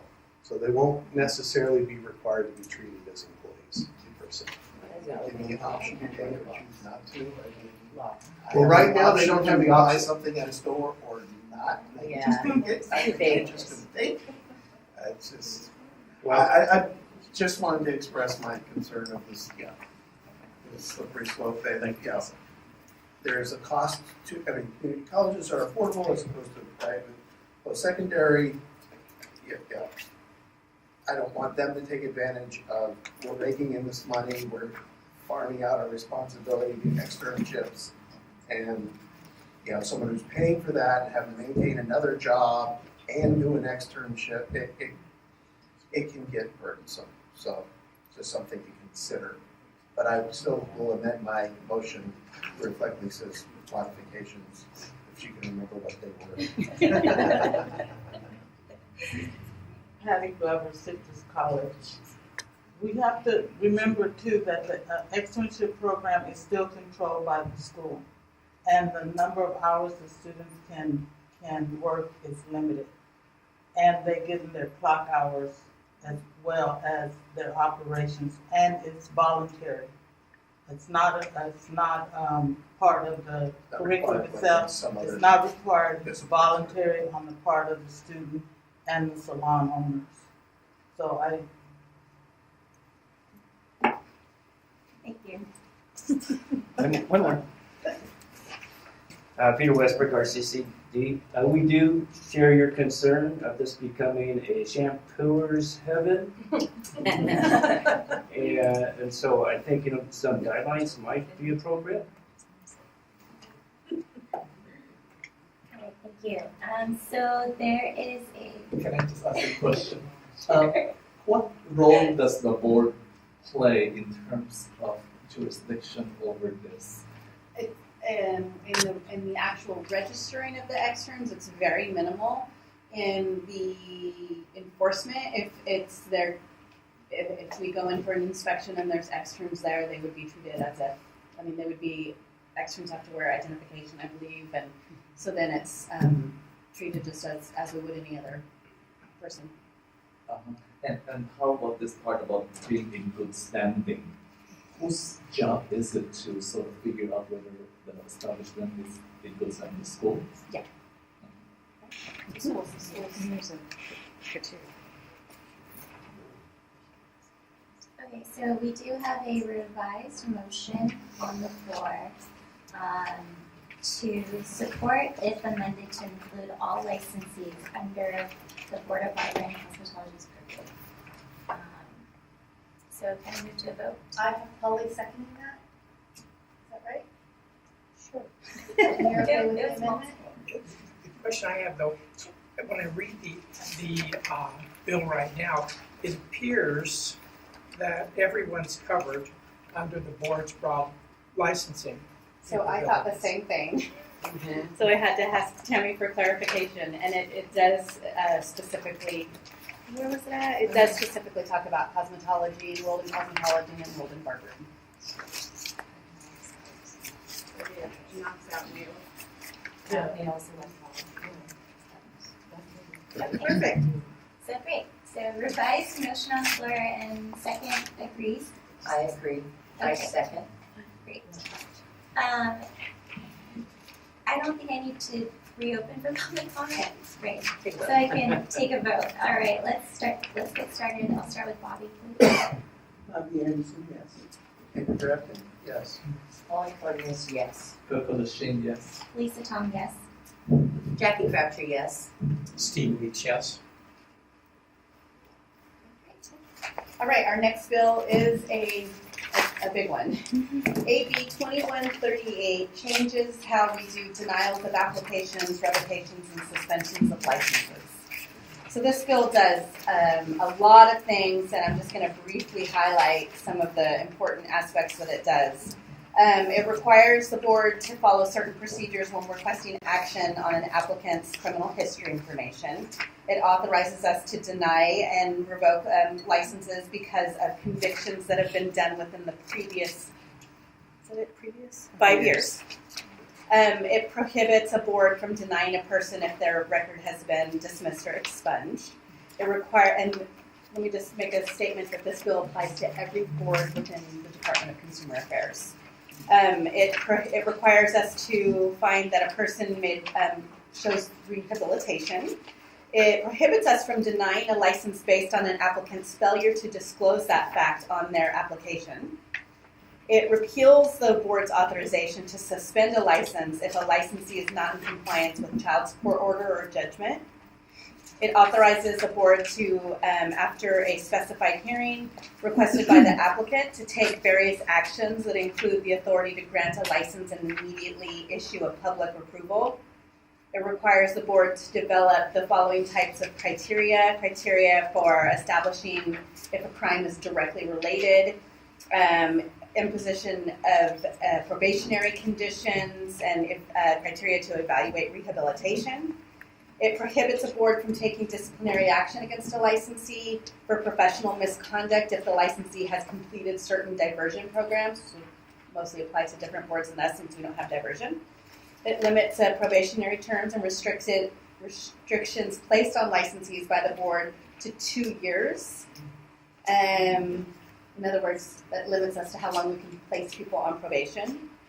And it requires the board to annually submit a report to the legislature with this information. There's some additional notes we have on this as well. It also requires us to issue a temporary license, a restricted temporary license upon license denial. Now, a lot of this we already do, so it doesn't sound that bad. One of the big aspects that this bill will make us do is fingerprint all of our licensees. So we talked a lot today about barriers to entry. This bill would create an enormous barrier to entry for our licensees. We deny, you'll see in the analysis that's prepared for you, we deny very few people, and as we are all aware, we conduct testing in state correctional facilities and issue people licenses while they're still incarcerated so that they are able to gain employment when they are released. Tammy and I attended an informational hearing on this bill recently, and we voiced our concerns that it actually does the opposite of what the authors are intending to create, in our opinion. They're looking to decrease these barriers, but for our 600,000 licensees, it would be not only detrimental, but the workload that would be involved in our staff. We are looking at what we gave as a fiscal impact to 19 more positions, 20 actually total. 20 total additional positions just to implement this bill. I have personally reached out to the author's office and not received any information back because we wanted to meet with them to talk about how successful we are in what we do to not have a barrier to entry. And then Tammy has attended meetings with the Department of Consumer Affairs and other boards as well, who are all, was there anyone in support? None. So medical boards and nursing, they're all very much opposed to this bill as well. And that is certainly the recommendation I would have to our boards to take an opposed position. Just curious, would these new positions be paid more than an inspector? No.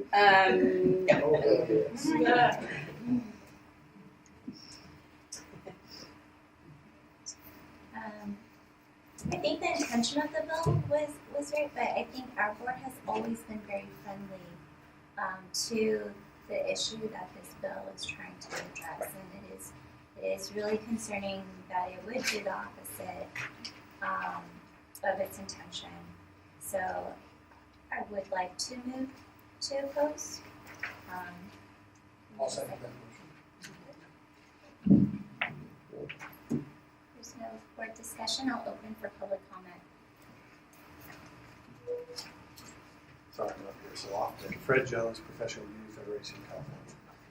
So the principal co-author of this bill will be the co-chairman of next year's Sunset Review Committee. There was a Republican bill that went further than this bill. So this bill is somewhat, at least right now, in the legislature, considered somewhat the compromise vehicle. So there's two different philosophical camps that are pushing for this bill. One is the far right, libertarian types, who see barriers to entry. People have natural rights to work and sustain themselves. And licensure is an unreasonable barrier to that natural right. And if someone has some sort of background, criminal background, which further prevents them even from getting a license, that's a problem for those on the right side of the kind of libertarian perspective. But there is the social justice organizations that's also strongly supporting this endeavor, because if you look at our criminal justice system, it has a disproportionate impact on people of color. And so the intent behind the bill is definitely on that side of the political spectrum, which is to help people that have criminal violations that are being prohibited from getting a license and being able to work. And if they're coming out of prison, recidivism rates and so forth. So you can understand those two ideological perspectives. Both of them are quite understandable. If there's a lot of other boards that are opposing, I would ask how many of them are up for Sunset Review next year. Maybe this is an opportunity to just watch the bill. I don't know. I'm just saying this is a politically sensitive effort, and to just flatly oppose may not be well received. Having said that, just one other data point. A report came out last year, and I'm sorry I forgot the two professors' university, but they said that there are benefits to licensures that most policymakers and the public don't appreciate. One of them is it reduces gender wage gaps. I'm not going to go into that. But another one of them is that it reduces male racial gender gaps, predominantly African American males. And the reason that these professors believe that's the case is employers will see a license and assume that criminal background concerns are not relevant because a state board has properly vetted that background and promulgated a license nevertheless. And as one of the unanticipated benefits to licensure is an employer who sees someone come in applying for a job that has a state license, they presume there's not a criminal background that's relevant. And therefore, we see a reduction in, particularly among males, across racial criteria. So this also kind of this bill cuts against that. But anyway, I just wanted to throw this all out because I'm focused on sunset review next year and not pissing off those that hold the fate of this board in their hands. Thank you. Hi again, my name is Margarita. I support apprenticeship, I support barbering and cosmetology, and I support second chances. So in regards to being a woman of color and knowing people that have been or have not been in and out of prison or incarcerated, or however we want to describe the individual, I believe in second chances, and I want to make sure that my voice is heard in regards to that, because we know that some, I'm not saying all, may be incarcerated for lack of a better word, they deserve a second chance because maybe it had to do with childhood experiences or whatever have you. So we have to take that into consideration, and the reason why so many people of color, or whatever you want to say, are in that position.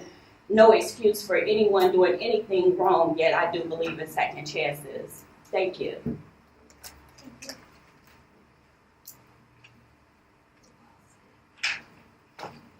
Any other public comment? Well, I think we should, this is my opinion, I think we should oppose it since we're already, educating and licensing in jails and prisons, so. That's my 2 cents. What would they be placed in a disadvantage administratively if we just took no declared position on this now?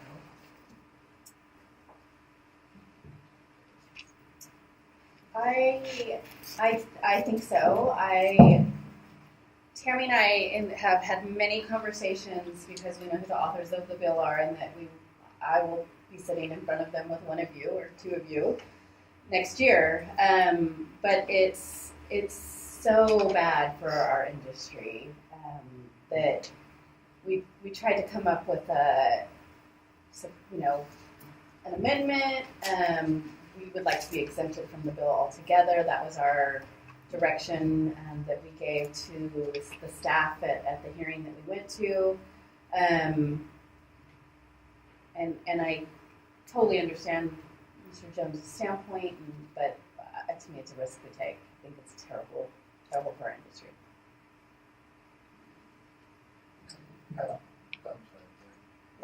I don't understand the bill too well, but one of my concerns is privacy issues. Did you mention that we'll have to fingerprint? Yes.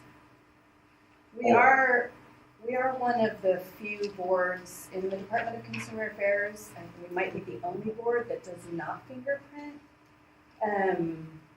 And it's gone up before. We've discussed it in Sunset Review before, and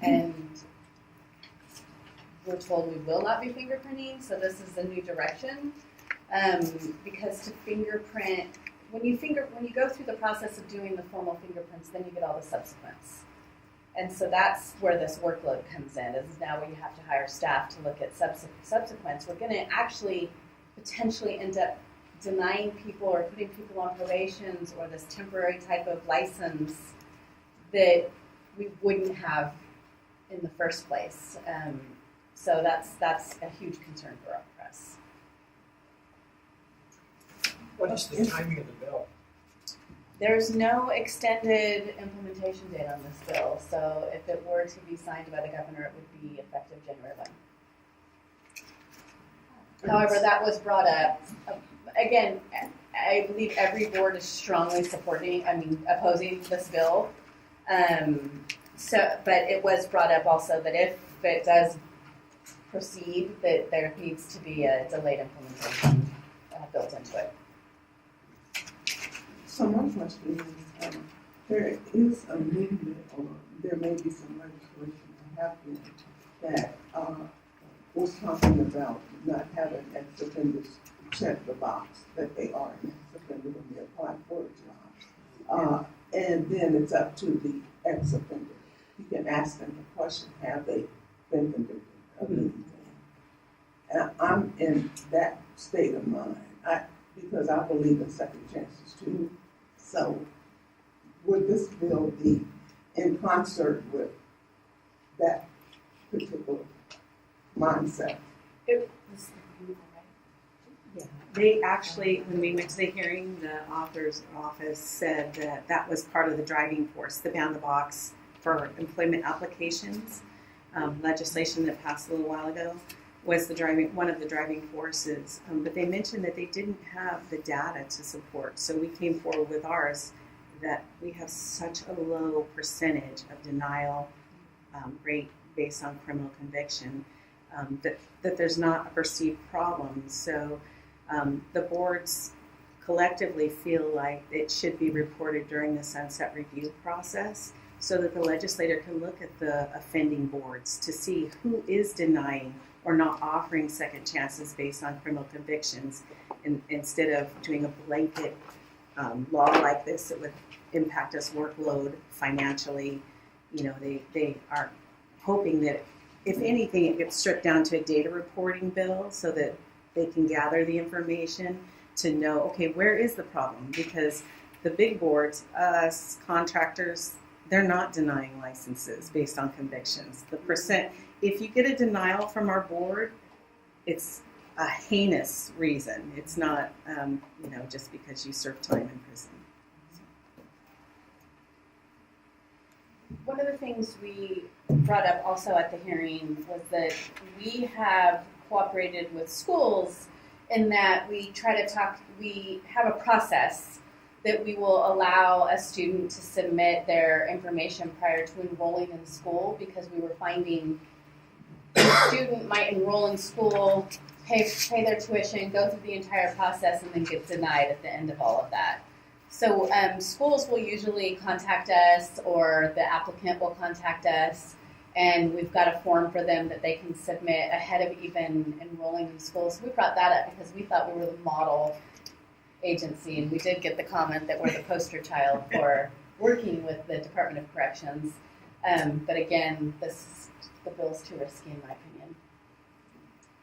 And how many of those types of applications do we review? Not very many, because to be honest, it's mostly phone calls. Most people will call us because they have had DUIs or minor offenses, and that's just a phone call that we can talk about. Do we have any sense on the politics of this, in the sense that this is in the Assembly right now? It still needs to go to the Senate, and still needs to be signed by a governor.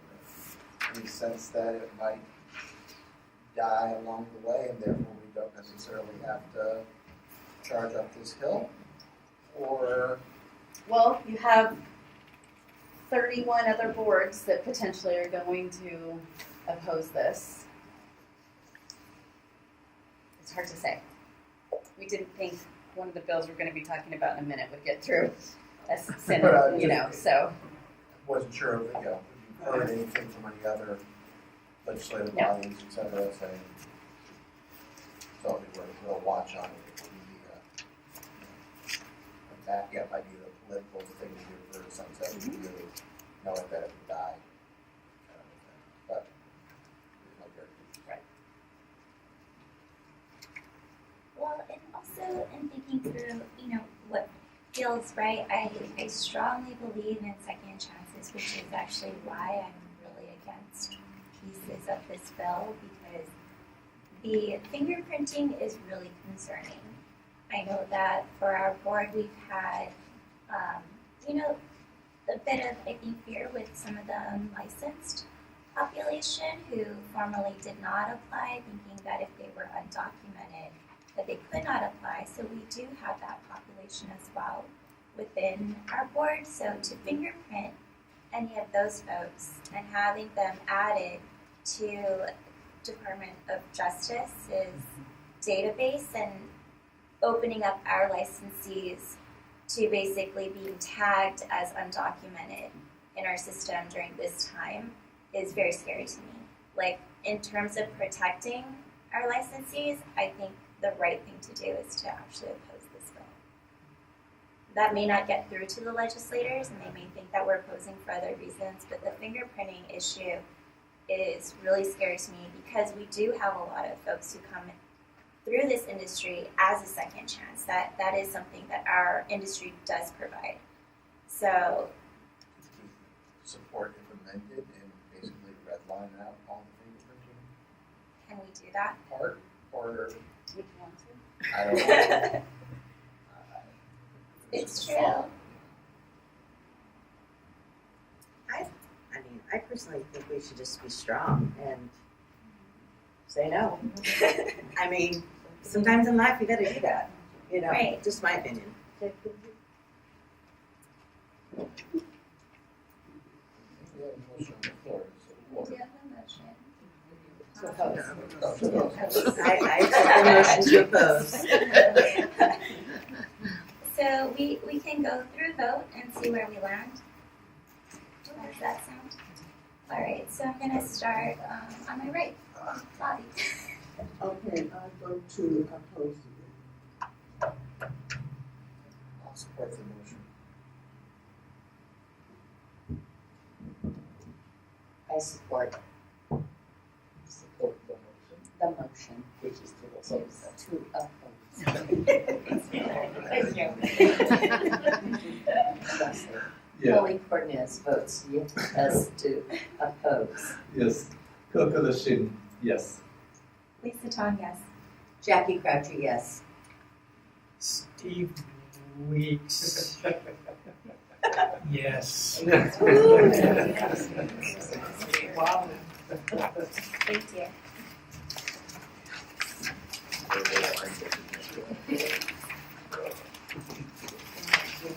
The next bill is AB 2775. This bill doesn't have impact on our board, however, it kind of impacts the industry, so we wanted to make sure the board is aware of it. Trying to see if we've seen this before. We have seen it before. 1575. Oh, it was a different number. It was AB, right? Yep. AB 1575 last year, and I believe we watched it. Do you recall? I think so. But this is cosmetic labeling. It's this bill requires professional cosmetic manufacturers to label their ingredients on their products.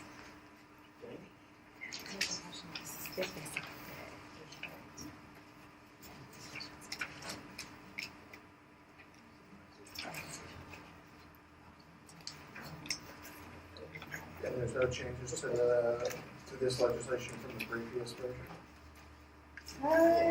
It seems pretty similar. We watched it before.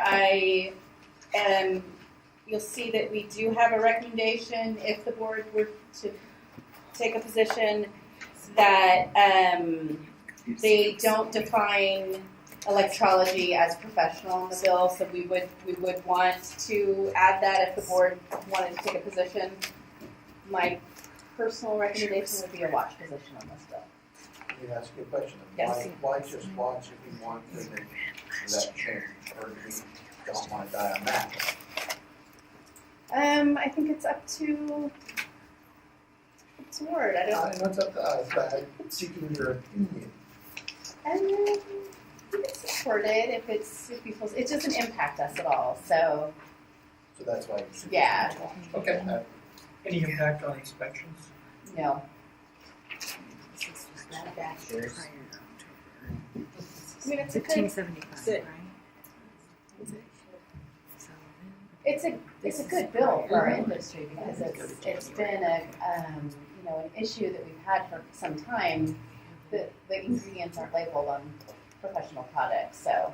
I think it's good because, it will assist the person in determining whether a client is allergic to something. Exactly. It's just another thing that can help. So according to this, actually, it says we took a supportive amendment. We did, we're actually verifying that, so we did take a support. So I move to support. I second. I was gonna say we support if amended as we had previously, as opposed to just. We just want to make sure that electrology is included in the definition of professional. Yeah. Yep. Okay. So then the motion would be to support if amended with the inclusion of all licensees under our board. When do we determine they are under? Electrolysis wasn't. It wasn't. Right. Motion. Who seconded? I second. Polly, okay. Who first? All right, public comment. Fred Jones, PDFC. We do not have a position on the bill. But two concerns with your board taking a position.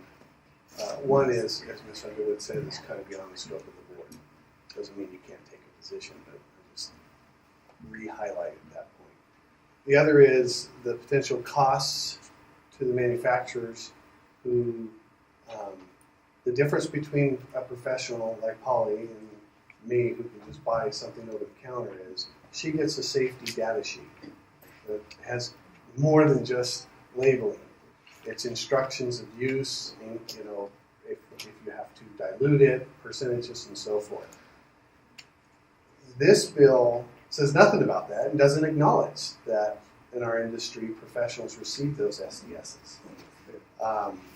Furthermore, it would require manufacturers to do extra labeling just for our licensees in this state as opposed to all the other states. So that is an extra encumbrance upon the manufacturer, which is going to raise costs just on our professionals in California. The cost of providing them to our professionals, which they will likely pass on to our professionals. So one of the unintended consequences, this will artificially increase the cost of being able to use professional products.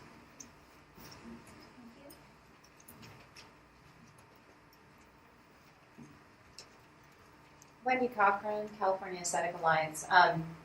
In recent conversations with the representatives from Cal OSHA, I'm here to tell you as a professional, we don't get these SDS sheets. So if the manufacturers are going to try and ding us for upping the labeling requirements of products that we use on California consumers, then they're in the wrong and they should deal with Cal OSHA. Because at this point, there's probably I don't know, 10% of my membership and a membership of 4,000 people in a social media group that even have an SDS sheet of a peel, of a cleanser, of an exfoliant, or anything that's in their shop. Because a lot of us are independent contractors and singletons, so we don't have to follow all of the OSHA rules because we don't have employees. So part of our advocacy is you should have those SDS sheets in the shop because you should know how to deal with this if there is an exposure incident with your client. But at the same time, the manufacturers in California aren't required it, and so we can go online and get them or not. But they are not typically included in any of our shipped orders that we receive as professional products. And a lot of times our professional products in the back bar are white boxes without any ingredients on them. So I'm sure that's the same with hair. I'm sure that's the same with nails. So if the manufacturers are going to take a position of financially dinging us for supporting something like that. They're in the wrong, flat out. So, thank you. Thank you. Other public comment? All right, we have a motion on the floor. We can move to a vote, and I'll start on my left. Our vote is to Support if amended to include all licensees. Steve Weeks, yes. Jackie Crabtree, yes. Lisa Tong, yes. Coco Lachine, yes. Holly Cardenas, yes. Andrew Jackson, yes. Bobby Anderson, yes.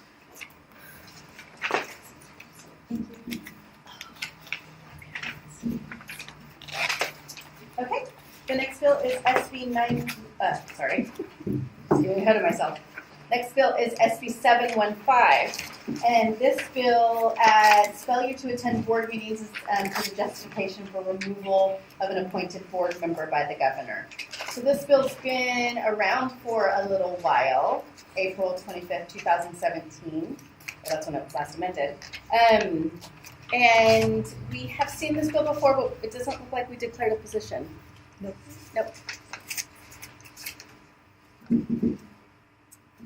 So that also means that we don't necessarily need to take a position on this. Any input from the board? We need a motion to say we don't need to take a position. No. I suggest we move on.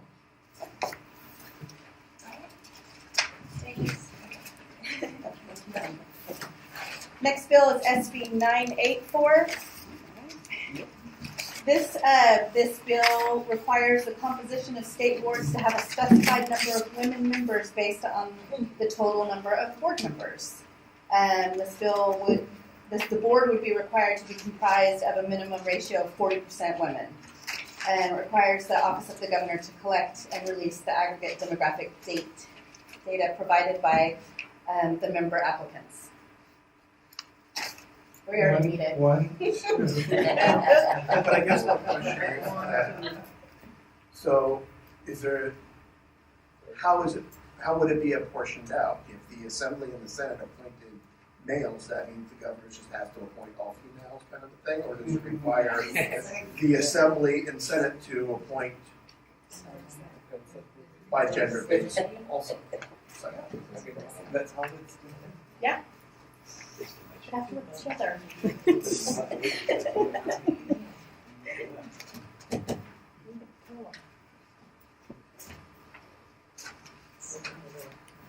don't have to take a position. Thank you. Yeah, let's move on. I don't think it impacts us, so. You guys just really want to get to the next bill. Our next bill is, I'm sorry. SB 999. What?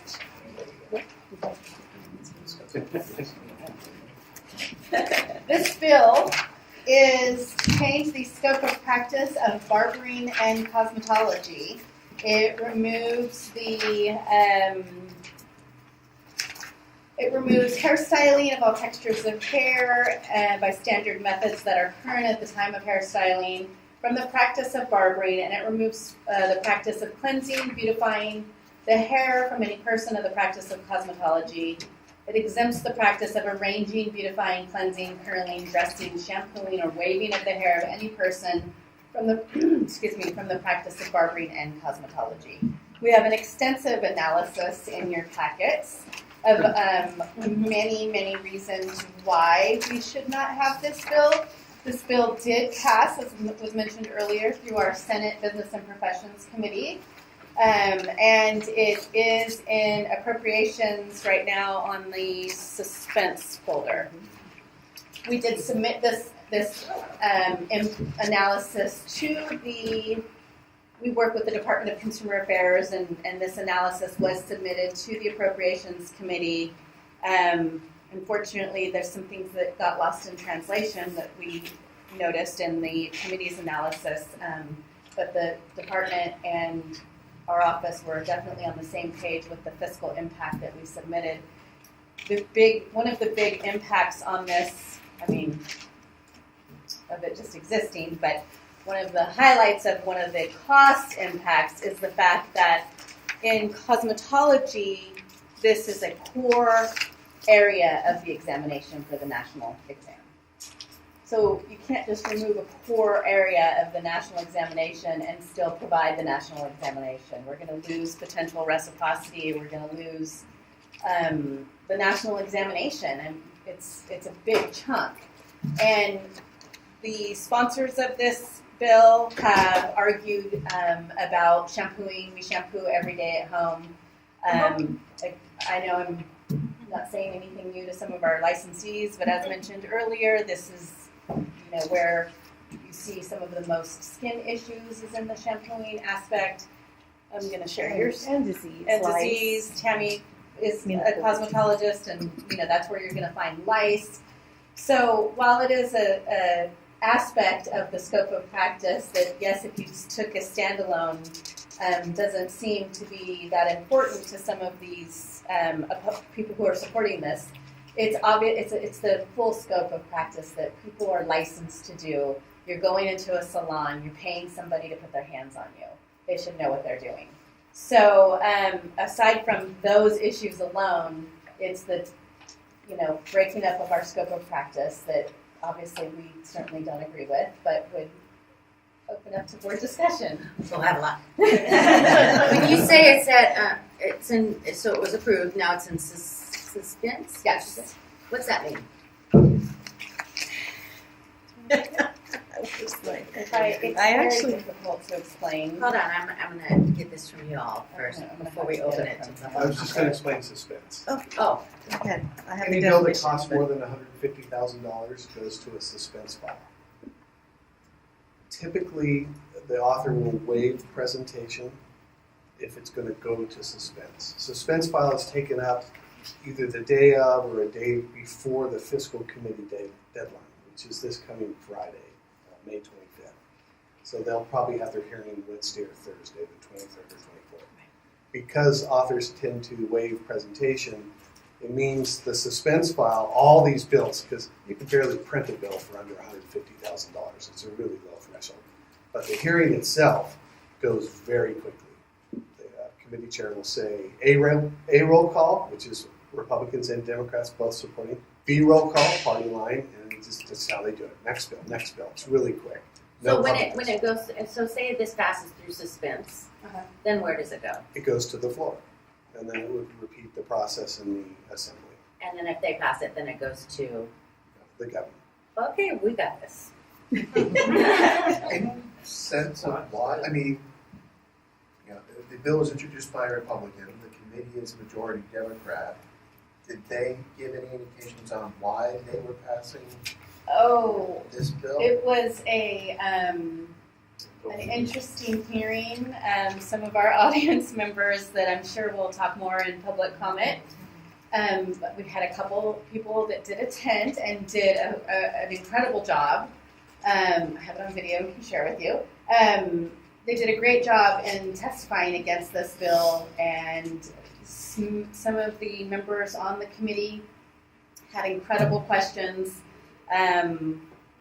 One senator had, in my opinion, one of the best arguments was that if you're shampooing somebody and this person's doing a color and making a lot more money than you, what's to say they're just not going to pick up the color or the scissors to expand their own business? It's just the potential for how much this is going to create unlicensed activity is huge. Not to mention, we're going to now, if this bill were to pass, we would be going into salons, and I would be willing to bet that everybody is all of a sudden going to be saying, I just shampoo. And so they still, with all your fight, they still all supported this? No, not all, but enough. Enough. Right. Wow. 1%. I believe it was just Senator Newman who opposed on that. I think there was more. Senator Pan abstained, but Okay, abstained, okay. But he was, Yeah, very surprising. Senator Hill approved. I think this will create a lot of problems and may do the opposite of what the bill author may be intending, in that they're trying to create less fair. The bill's author would want unlicensed activity, I think. Yeah, because I'm guessing these are the blow dry bars Yeah. who are gonna want, it's for That's their not the financial sponsoring. benefit. Oh, no? No, not at all. Nor is it, the apps, the people that are Creating overseeing the apps. I've talked to some of the companies, or one of the company's representatives with one of the large apps, and they would rather their people be Interesting. licensed.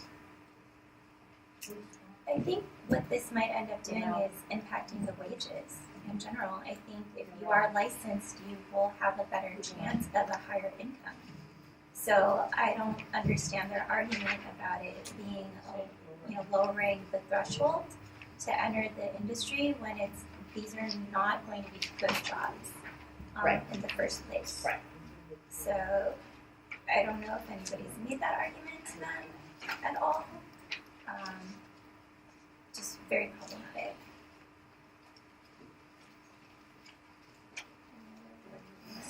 You have currently no position on it because you didn't think it was going to get this far. This is the first time you've seen it. I'm gonna say no. I would say Big we no. should say big time no. Big no.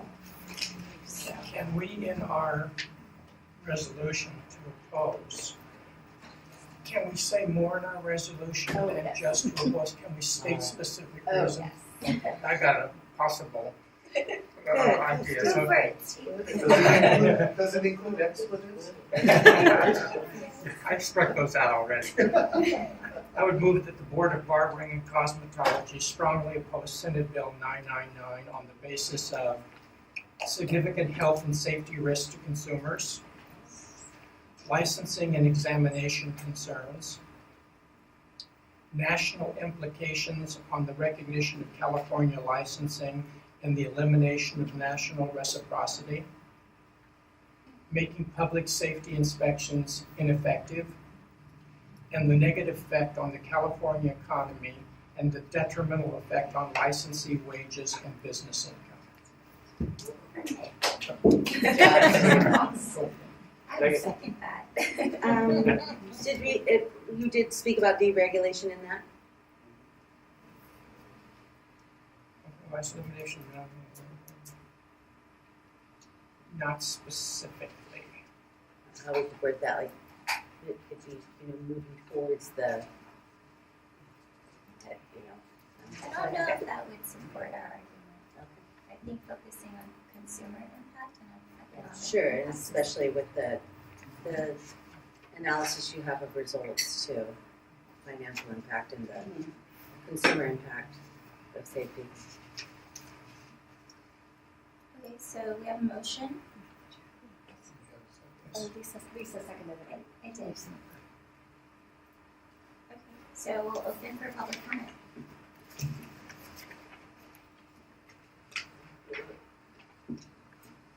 Fred Jones, PBFC.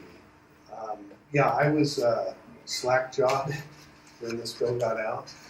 4 Democrats and all the Republicans voted for it.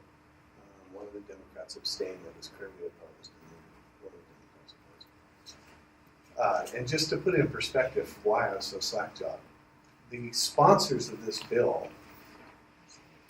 just last month in the Orange County Register had an op-ed that refers to this bill, but also referred to a bill last year from a member of the committee who voted for this bill.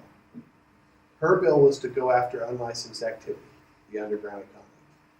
They called it Soviet-like tactics. They do not support licensing at all. That's a communist credo, according to the sponsors of this bill. I reminded Senator Galgiani of that statement that they had made a year ago, and they just made it again last month. And she nevertheless supported this bill. So she was simply following the chair's vote. And the chair's consultant over this area of the Business Professions Committee actually has breathed life into the bill. The bill originally was just a shampooing bill. And then it went before this committee, and the consultant of this committee said, why don't you extend it to include hairstyling? And so I asked that consultant if I could meet with the chair. She said she would set it up. Never had an opportunity to meet with the chair. So a week before the bill was heard, I met with the sponsors of the bill. And I said, we have a compromise position. Let's increase externship. Let's let students earn while they learn. So we'll reduce this barrier to entry. And they said no, because we have the chair's support, which was shocking a week before the hearing.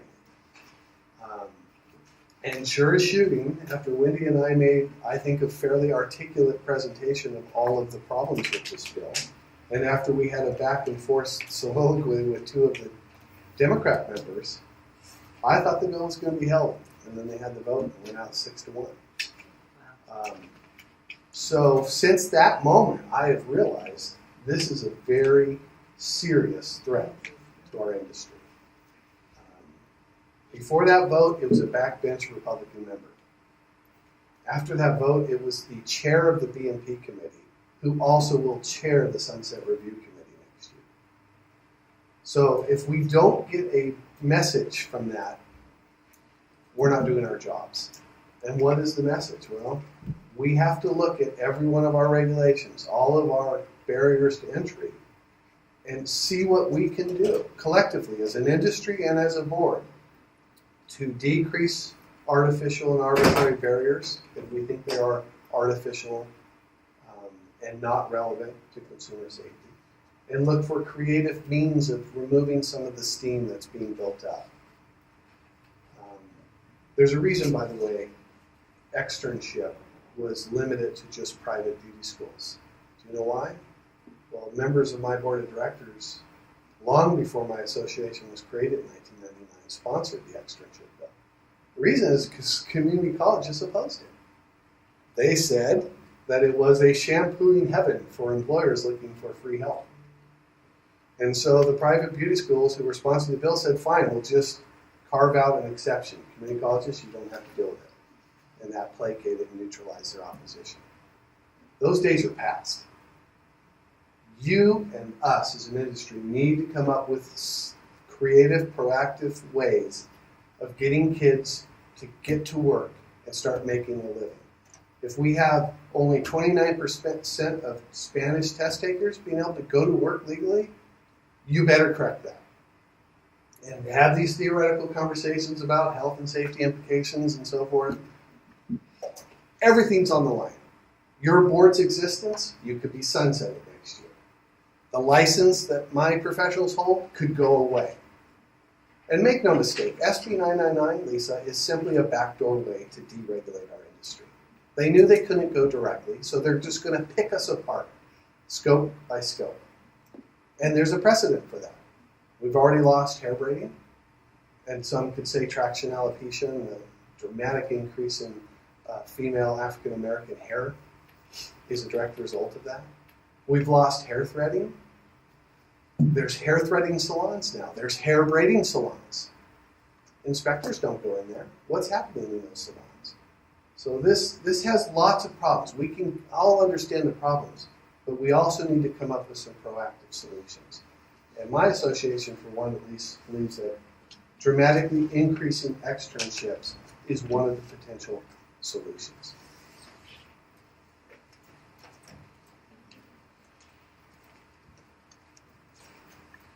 Wendy Cochran, California Aesthetic Alliance. We don't shampoo hair, but we oppose this like nobody's business. I personally took time to come up from San Diego to speak at the hearing because my membership was so concerned that this is another attack on deregulating our licenses.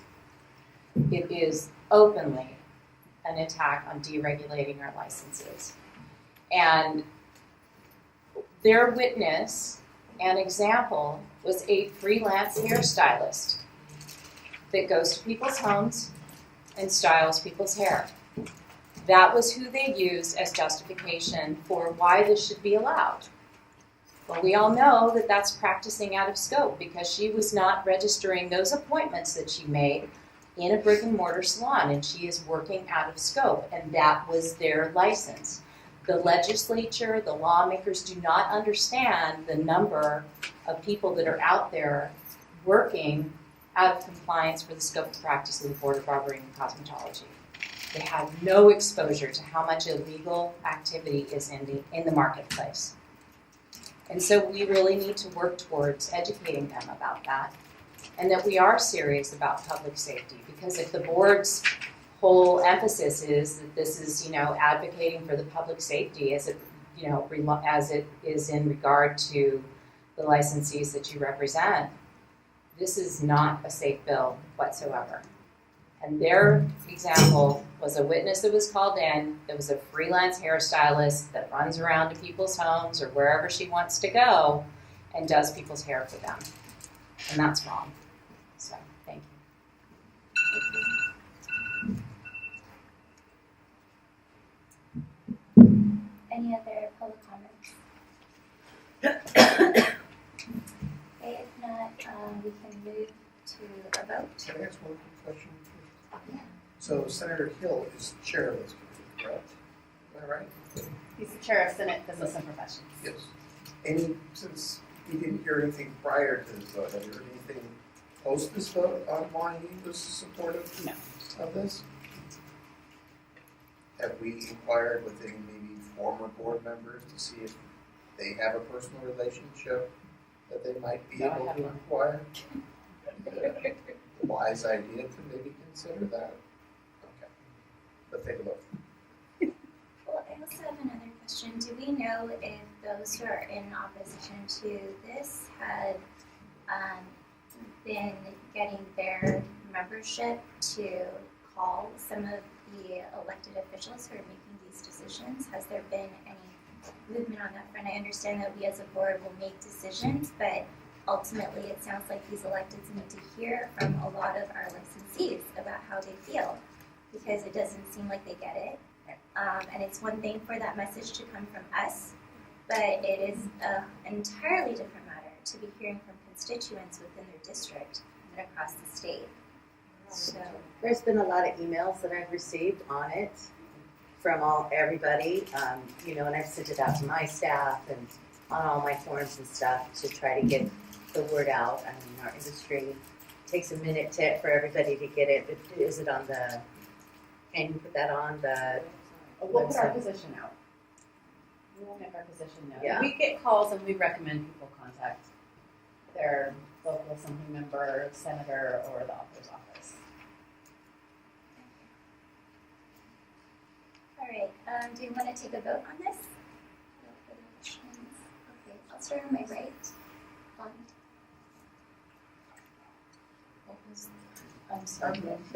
The motion, Steve, would you care to repeat? Very long motion. I remember. We're opposing. Yes, probably, or we're opposing. The bill. The Yes, bill. okay. Probably, yes. Andrew Grafton, yes. Holly Cornus, yes.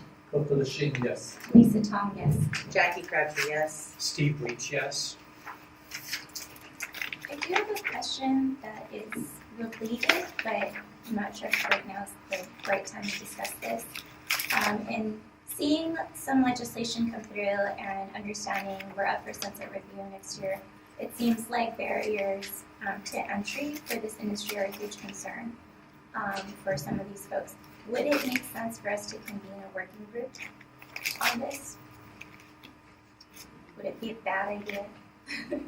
I don't think we have barriers to entry, so I don't know what the working group would consist of. There's been several other things talked about that I think we're already going to talk about in other working groups, like the scoring of the exam and things like that, but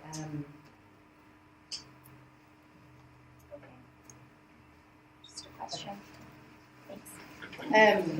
The next and last bill is SB 1492, and this is actually our language that we asked for. Because this is just cleanup language, this bill removes a provision that grants an unsuccessful examinee the right to inspect his or her examination paper. It's an old statute that back in the day when we did a paper examination, if they appealed it, they got to review their answer sheet. Now it doesn't exist, so there's now nothing for them to review since it's on the computer. And then It also removes the requirement for us to mail the person their total grade received on a failed licensing examination, and we actually hand that to them at the examination site, so there's no mailing requirement.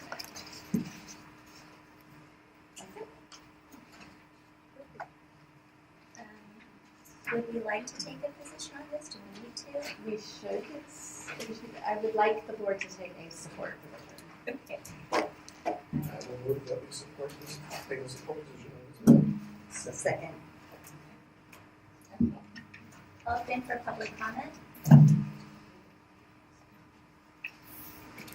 If there is no public comment, I'll move to a vote by the board. And I'll start on my left. Steve Weeks, yes. Jackie Crabtree, yes. Lisa Tony, yes. Coca Lachine, yes. Colleen Cardenas, yes. Andrew Drafton, yes. Marky Anderson, yes. Thank you. All right. I think that concludes our item 12. Yes. Agenda item. Do we need to take a break, or do we want to just forge through this? Break. We'll take a 5-minute break and reconvene. Thank you.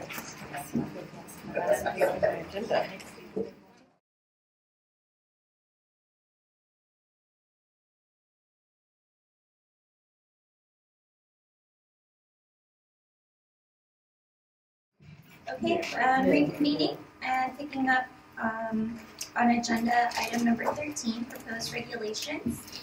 And Christy, would you like to give us an overview? Yes. So, regulations. In your packets, we have, I think you've seen almost everything a couple times before, but we've had some additional changes. So, we'll just go through each package. The first one is our transfer of credit for training. So, we've talked about this a couple times. We have a statute that basically says like for like, and then we had a regulation that basically said something different than the statute. So we had originally recommended a change, which you'll see on the first agenda item insert, where we've labeled it formally approved language. So the next one is our revised language, and it's actually, we're just removing the regulation. The statute is clear enough. It's how we operate now. So this is just, we don't need the regulation. So instead of changing it, we're just, the recommendation is to just scratch that regulation altogether. So we would need a motion to approve to begin. We still have to have hearings on all of these regulations and go through the process. They will come back to you again hopefully for final approval, but we would need a motion to approve to start the process on this one. Okay. So call for a motion to approve this change. I will move to approve this change. I second it. Just one question. Would this have an impact of transfer between schools if you were shutting down a school for selling of hours? No impact. The students who have bought hours need to just actually go to school. A student who went to a good school, but then for some reason decided to go to a different good school, the schools figure that out and provide us documentation when they submit the application for the applicant, and what the school where the student finishes their education, that school submits a proof of training for what they completed there and a proof of training for what they accepted from the other school. So they could have a valid transcript from a bad school, take it to a good school, and have it be denied. Yes. Happening every day right now.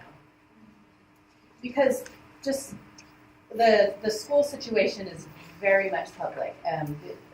It's the word gets out in this industry like crazy. So it's definitely it's well known throughout most of the industry what is happening with schools. You don't have a list that you're No. telling the public. No. Okay. Public comment? If there's no public comment, I'm going to move for a vote. I'm going to start on my left. Steve Weeks votes yes. Jackie Crabtree, yes. Lisa Tom, yes. Coalition, yes. Holly Cardenas, yes. Andrew Grafton, yes. Bobby Anderson, yes. Okay, the next regulation package is our section on text and reference books. And this regulation was started to actually, include the printed copy of the appropriate translation guide by the NIC. So that's the intent of the regulation. It's been cleaned up basically by legal review, and so you see the revised language is included that basically says that an approved school shall provide each student a printed copy or electronic access to one of the approved textbooks. This is not new, it's just clarified better, and the printed copy, number 3 is our translation guide. And so we would need same thing, we would need a motion to approve, and then we'll begin the process, and again, it will come back to you. I move to approve. Second. Public comment? Okay, no public comment, and I will start with the vote on my right. Bobby Anderson, yes. Andrew Grafton, yes. Holly Cardenas, yes. Coalition, yes. Lisa Tom, yes. Jackie Crabtree, yes. Steve Weeks, yes. Moving on to our next section. This is a section 904. Yes. Okay, sorry. And it's the definition of access. The board, again, we have the formally approved language, and now we have cleaned up language where it basically says the executive officer or any authorized representative of the board shall have access to and inspect all areas within the establishment, mobile unit, or school, including all rooms, closed cabinets, drawers, containers, or any mobile or fixed storage unit of display. It's just, we do that now. It's just clarifying it because we thought if we clarified it in regulation, it's easier for the licensees and students to understand.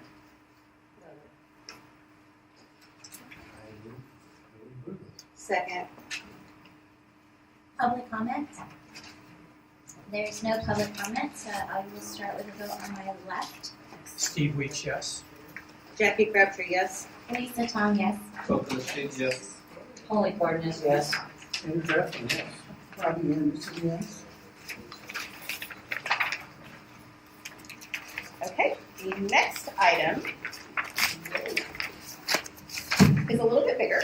So we've combined 3 regulation packages into one, and it's basically this is going back to SB 1044 that required us to look at how we fine when we go into an establishment. If we fine the owner for a violation, if we fine the individual for a violation, or when we fine both of them for a violation. So you had previously approved language, and it wasn't clear enough, and so we have worked a lot on this language, and what we've done now is provided an explanation under every violation in our administrative fine schedule, who it applies to. So you can see in the revised language that we have the administrative fine schedule, which also has some changes to it within itself. For example, it has 905, we've clarified that it's just the consumer info that now has to be posted and not that entire health and safety poster. And it created a fine for the,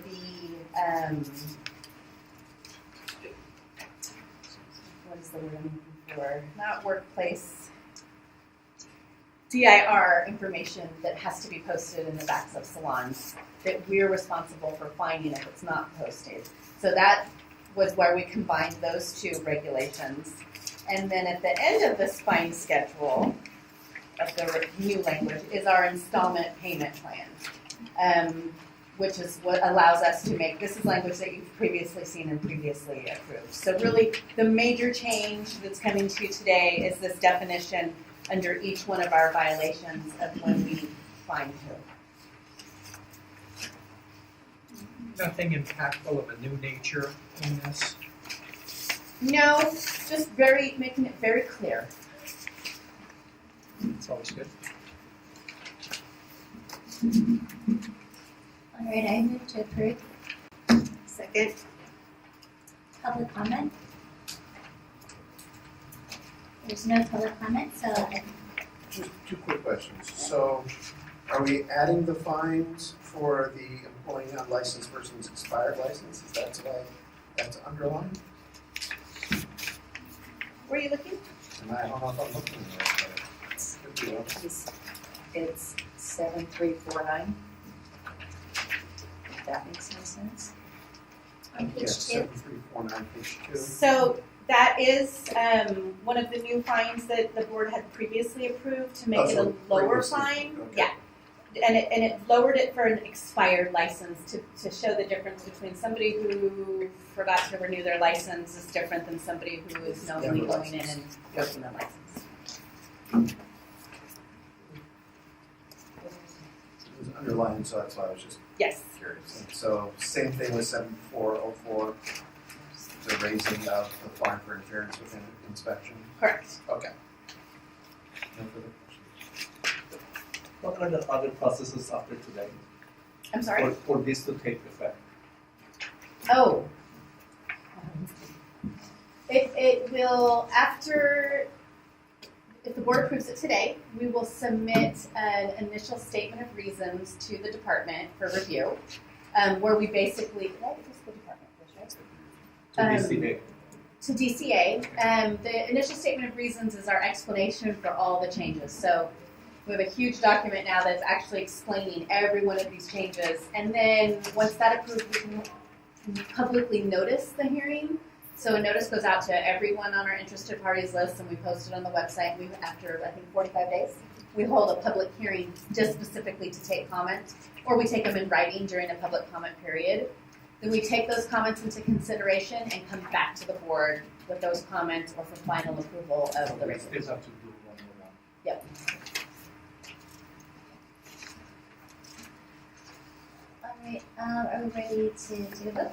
Okay, let's start on my right. Bobby Ames, yes. Andrew Drapkin, yes. Molly Cornish, yes. Coco Shin, yes. Lisa Tong, yes. Jackie Guthrie, yes. Steve Weeks, yes. So that is all the motions that we would need on regulations. We do have 3 more packages that the board is currently working on that we hope to bring language back at our next board meeting, and that's on health and safety regulations, and some additions that we have talked about in the past as well, disciplinary review committee makeup of the members, and then our disciplinary guidelines will all be coming to the board at the next board meeting, hopefully. One question, Christy, I'm not sure what number that is, but there was a bill that was approved and then we're into writing rights, the total finding of the establishment. That's the one you just approved. Oh, that one? Yep. Okay.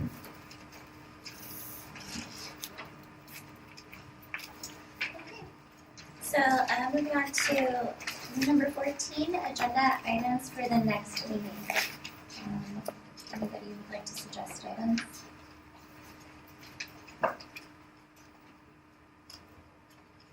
None. We covered so much on this meeting. Of course, we always have our standard, and we will begin talking about sunset review, and we will probably be reaching out to all of you prior to that for a potential teleconference meeting. I will work with legal on that first and make sure we have all the guidelines set up, but it's mostly to discuss our new topics. During sunset review, you can always bring forward new topics, and so we're putting together some of the stuff that we've done in the past, and that we would want to get direction from the board on what new topics we would want to set forward in sunset review and work on it from there. The teleconference will be prior to the next meeting. Right. The next meeting is currently scheduled for Late August? Late August, okay. Okay, so open it up for public. On agenda item 14. Yes. Just throw out 2 for your consideration. I know we had a long conversation last board meeting about selling of hours and possibly starting a restarting a student registration process that this board used to enforce decades ago as a very simple means of squelching the selling of hours. But I do have to say, in context to that, I've since become privy to some of the things that your staff have been doing vis-a-vis some of these bad schools, and I have to tell you, I'm quite impressed. I'm impressed with the staff, how much work they're doing, knowing that there's no resources being given to them from schools to do any of this oversight of schools. So I applaud them for several reasons. And B, frankly, we need these bad schools frankly shut down because it's diminishing the integrity of everybody's license and all the other good schools, be they public or private. And then the other thing, I mentioned it a few times today, and I think it might be worthy of this board's consideration as well, and that's this idea of externship as a means of possibly answering the growing concerns of artificial barriers to entry. I'm not sure if the board wants to take a leadership. We certainly will as an industry association, but we would love to have the board's active participation on the externship front as well. Just a note, at our next board meeting, we will have a full report on what we've done with schools, and the bureau chief from the private post-secondary bureau will be coming to that meeting. Well, I was hoping to. Great. Any other agenda items for our next meeting? If not, then we will move into closed session. Could I be coming back for a bit? It won't be any get off.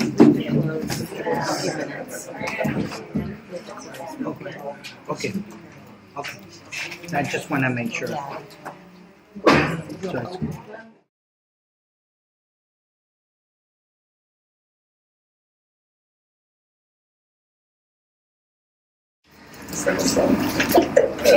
Okay. Okay, so we convene after a closed session to adjourn. So we are adjourning at 1:39. Thank you.